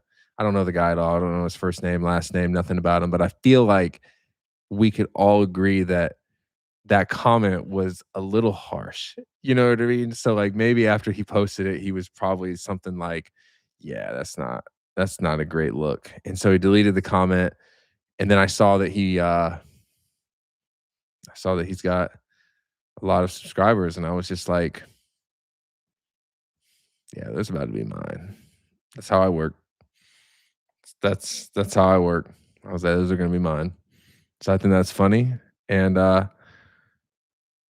yeah, I mean, look, I don't hold, I do hold grudges, actually, that's a lie. I do hold them a little bit. I remember things. I remember them. So, maybe we could do a joint stream. He's gotta come on mine, though. I'm not going on his. He gotta come on mine. I gotta ask him, like, why'd you comment that?" You know? I feel like if I got him in a setting and I was able to, like, disarm him and, because like, again, one thing I've learned is that, like, whenever like, make the comments or whenever I do the titles or just talk anything about Yankees, people feel very personal, like it's personal, like I'm talking directly to them, and I'm not. Like, everything that I just told you guys, if y'all are still here from the concussion stuff, like, you heard what I went through, so what I'm talking about is not really directed at, like, one person in particular, it's really just directed at, like, the overall situation, and in this situation, I lived it, you know what I mean? I went through that. This is like my reality, and nobody can tell me my reality is wrong if you didn't witness it with me. So I felt like it was funny, and I feel like if I got that guy in a setting where we're talking like this, I genuinely believe this, that the guy would probably leave there and be like, I kind of like that guy. You know what I mean? Like I'm a likable guy. So it doesn't bother me, you know? It really doesn't bother me. I want to see a video of life as a top 10 prospect, like, yeah, I mean, we could do that. Yeah, I mean, I'm sure that him and I could get along. Again, I could be friends with a tree. Like, I've literally been looking at this Mac Studio desktop for 3 hours and 16 minutes talking to literally myself, reading the chat with the gang, hang with the gang. So, yeah, you guys tell I'm seeing his name is Derek. I didn't know that. Tell Derek, calm down. Calm down. We're doing the same job. NYUU to the moon, but I think it was deeper than just a comment from Derek to what is NYUU? Am I missing something? I remember when you misunderstood Michael's I said something along the lines of shame on that Michael Case said that shame on me for not being out there and playing baseball whenever I had the middle of a concussion. And then he said he was joking around, that he was facetious. And in that moment, I learned what facetious meant. I've used that word many times since then. So shout out for that moment. But the other moment, I didn't really like. So Pete's channel, NYUU Underground. I'll look them up. I mean, look, hey, if you think that there's channels that I could go on, like keep in mind too, like I don't want to go on a show that people don't like watch. I do think that's part of like furthering this channel is obviously going and being a part of other shows that you guys actually find interest in. And if we collab together, then it's a cool experience. But I'm open to it. I'm open to channels. I think that if you want to get stuff done in the climate that we're at with social media, like put it out there, tag them, do something to make them see that you actually want me to go on their show. But in my case, maybe they come on mine or it's like I invite the collaborator type things. But I do believe that there's room for me to collab with some of these people. I think that it will bridge the gap as far as like, yo, like I don't want anyone to ever feel like I think I'm above people or, like that. Like it's like, yo, like I'm doing literally the same thing that you're doing. And there's a really, really good chance that what they're doing is at a bigger scale than what I'm doing right now. So I'm kind of looking at it like I'm low man on the Yankee totem pole, but I have extreme upside. You know what I mean? I have extreme upside, and I'm just trying to keep the channel rocking, baby. Just ride with me because this is gonna be something that I think that in a year from now, I think we're all gonna be like, holy shit, he has that many subscribers now. Because I'm gonna blow up. It's just a matter of time. I'll collab with Trevor May. I mean, I could maybe reach out to him, send him a DM, check his stuff out. I gotta look at his YouTube channel, see what you guys have to say about it. You know, we'll talk ball. Here's one thing. Let me leave y'all with this because we got a few minutes left. We got 6 minutes. Okay. Do put your thinking cap on. Okay. Everybody. Flood the chat. We got 50 of y'all in here. At least flood it if you give a shit. What should I make a video about tomorrow? Like, not just like standard stuff. What should I make a video about? I'm gonna shoot a video. I try to keep it between like 18 and 24 minutes. I'm willing to go up to 30, but what is something that you guys are sitting there in the off season and you're like, I wanna I wanna know more about that, or I would be interested in like watching this. You know, I can do the typical like why is Cody Bellinger the better option than Kyle Tucker? I got that comment. But yeah, like Pinstripe Chronicles is great, but you have more subs already. Leveling up, leveling up. Get my OPS up. That's what this is. Would be worldwide, plenty of room worldwide. Don't forget.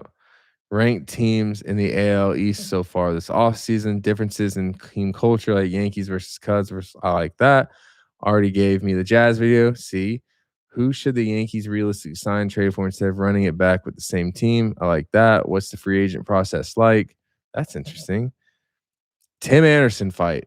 I was not there for that one. Free agency. Okay. Don't remember if you made a video on this or not, but what the injury stuff is interesting. Right? The injury stuff kind of freaks me out to talk about to a certain level because I wonder if they would like ever come after me. You know what I mean? You know what I mean? Like I wonder if they would ever come after me. You should become the WWE Maven Huffman of YouTube and talk about the ins and outs of Maven Huffman. I'm going to look them up. I'm not going to assume their gender. Like I know, but I'm going to look them up. I would like for you to work with McFly. He's not as popular, but he can make. Okay. Keep in mind that catchy thumbnails and titles make a big difference. Yeah. Hey, I had this thumbnail the other day. I didn't post this, but I thought this was a good one. This one was good. But this one wasn't like, I'm going to click on you, but it was just me like, so I put this one of Jazz. I thought this one was pretty good. You guys can tell me if it's trash. Put that one of Jazz today.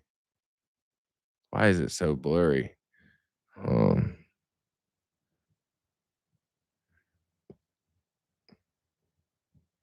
that's trash. I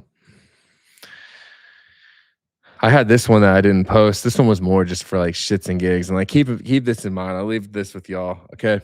My guy, Nihal or Nihal, I don't know what it is. First off, he's awesome. He's from India. He knows nothing about baseball. Absolutely nothing. And this dude is getting like imagine me and this guy conversating.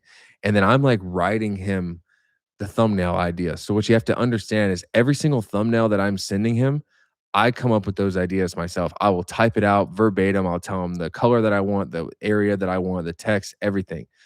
So when I so like he now knows who Aaron Boone is and he knows who Brian Cashman is. And I don't even have to tell him like their position. He knows now. He's watched my videos, he's followed me on Instagram.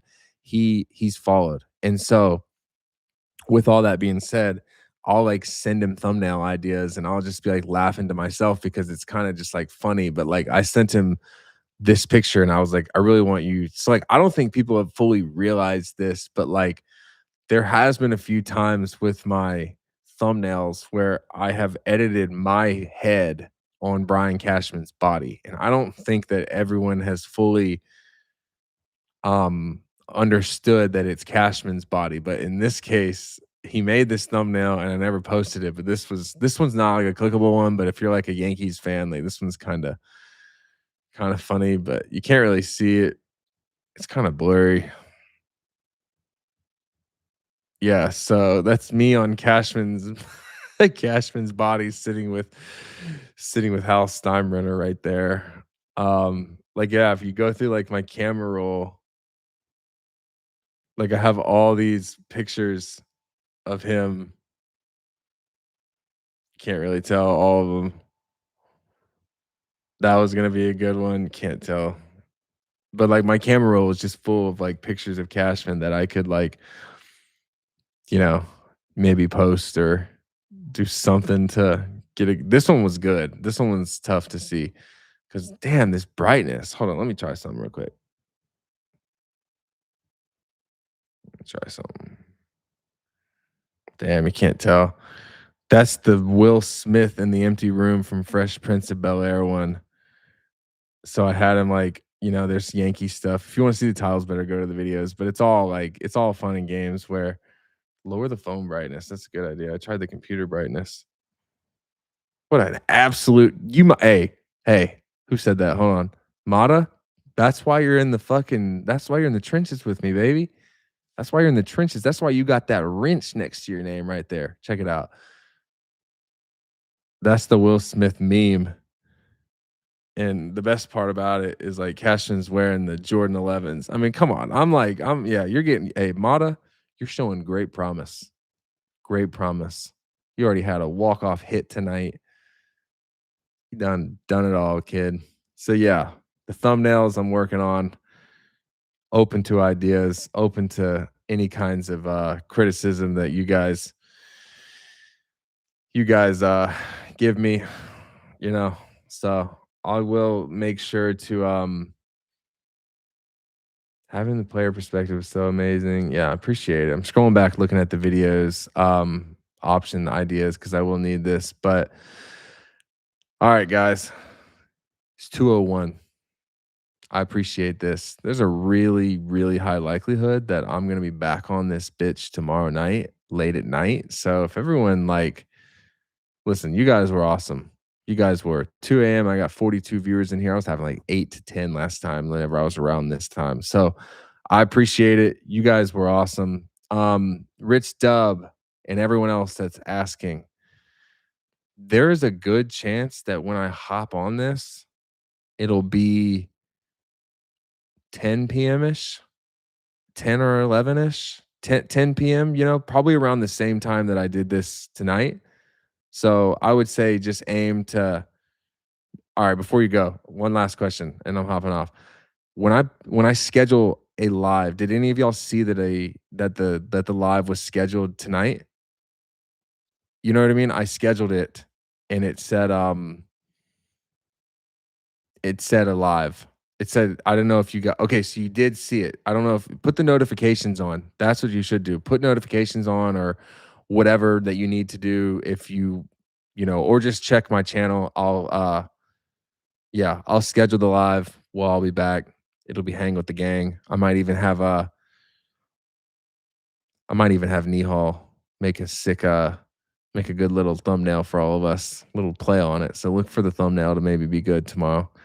I'll think of some ideas. So yeah. All right. Thank you for joining, guys. Y'all were fucking awesome. Mata, Brother Natural.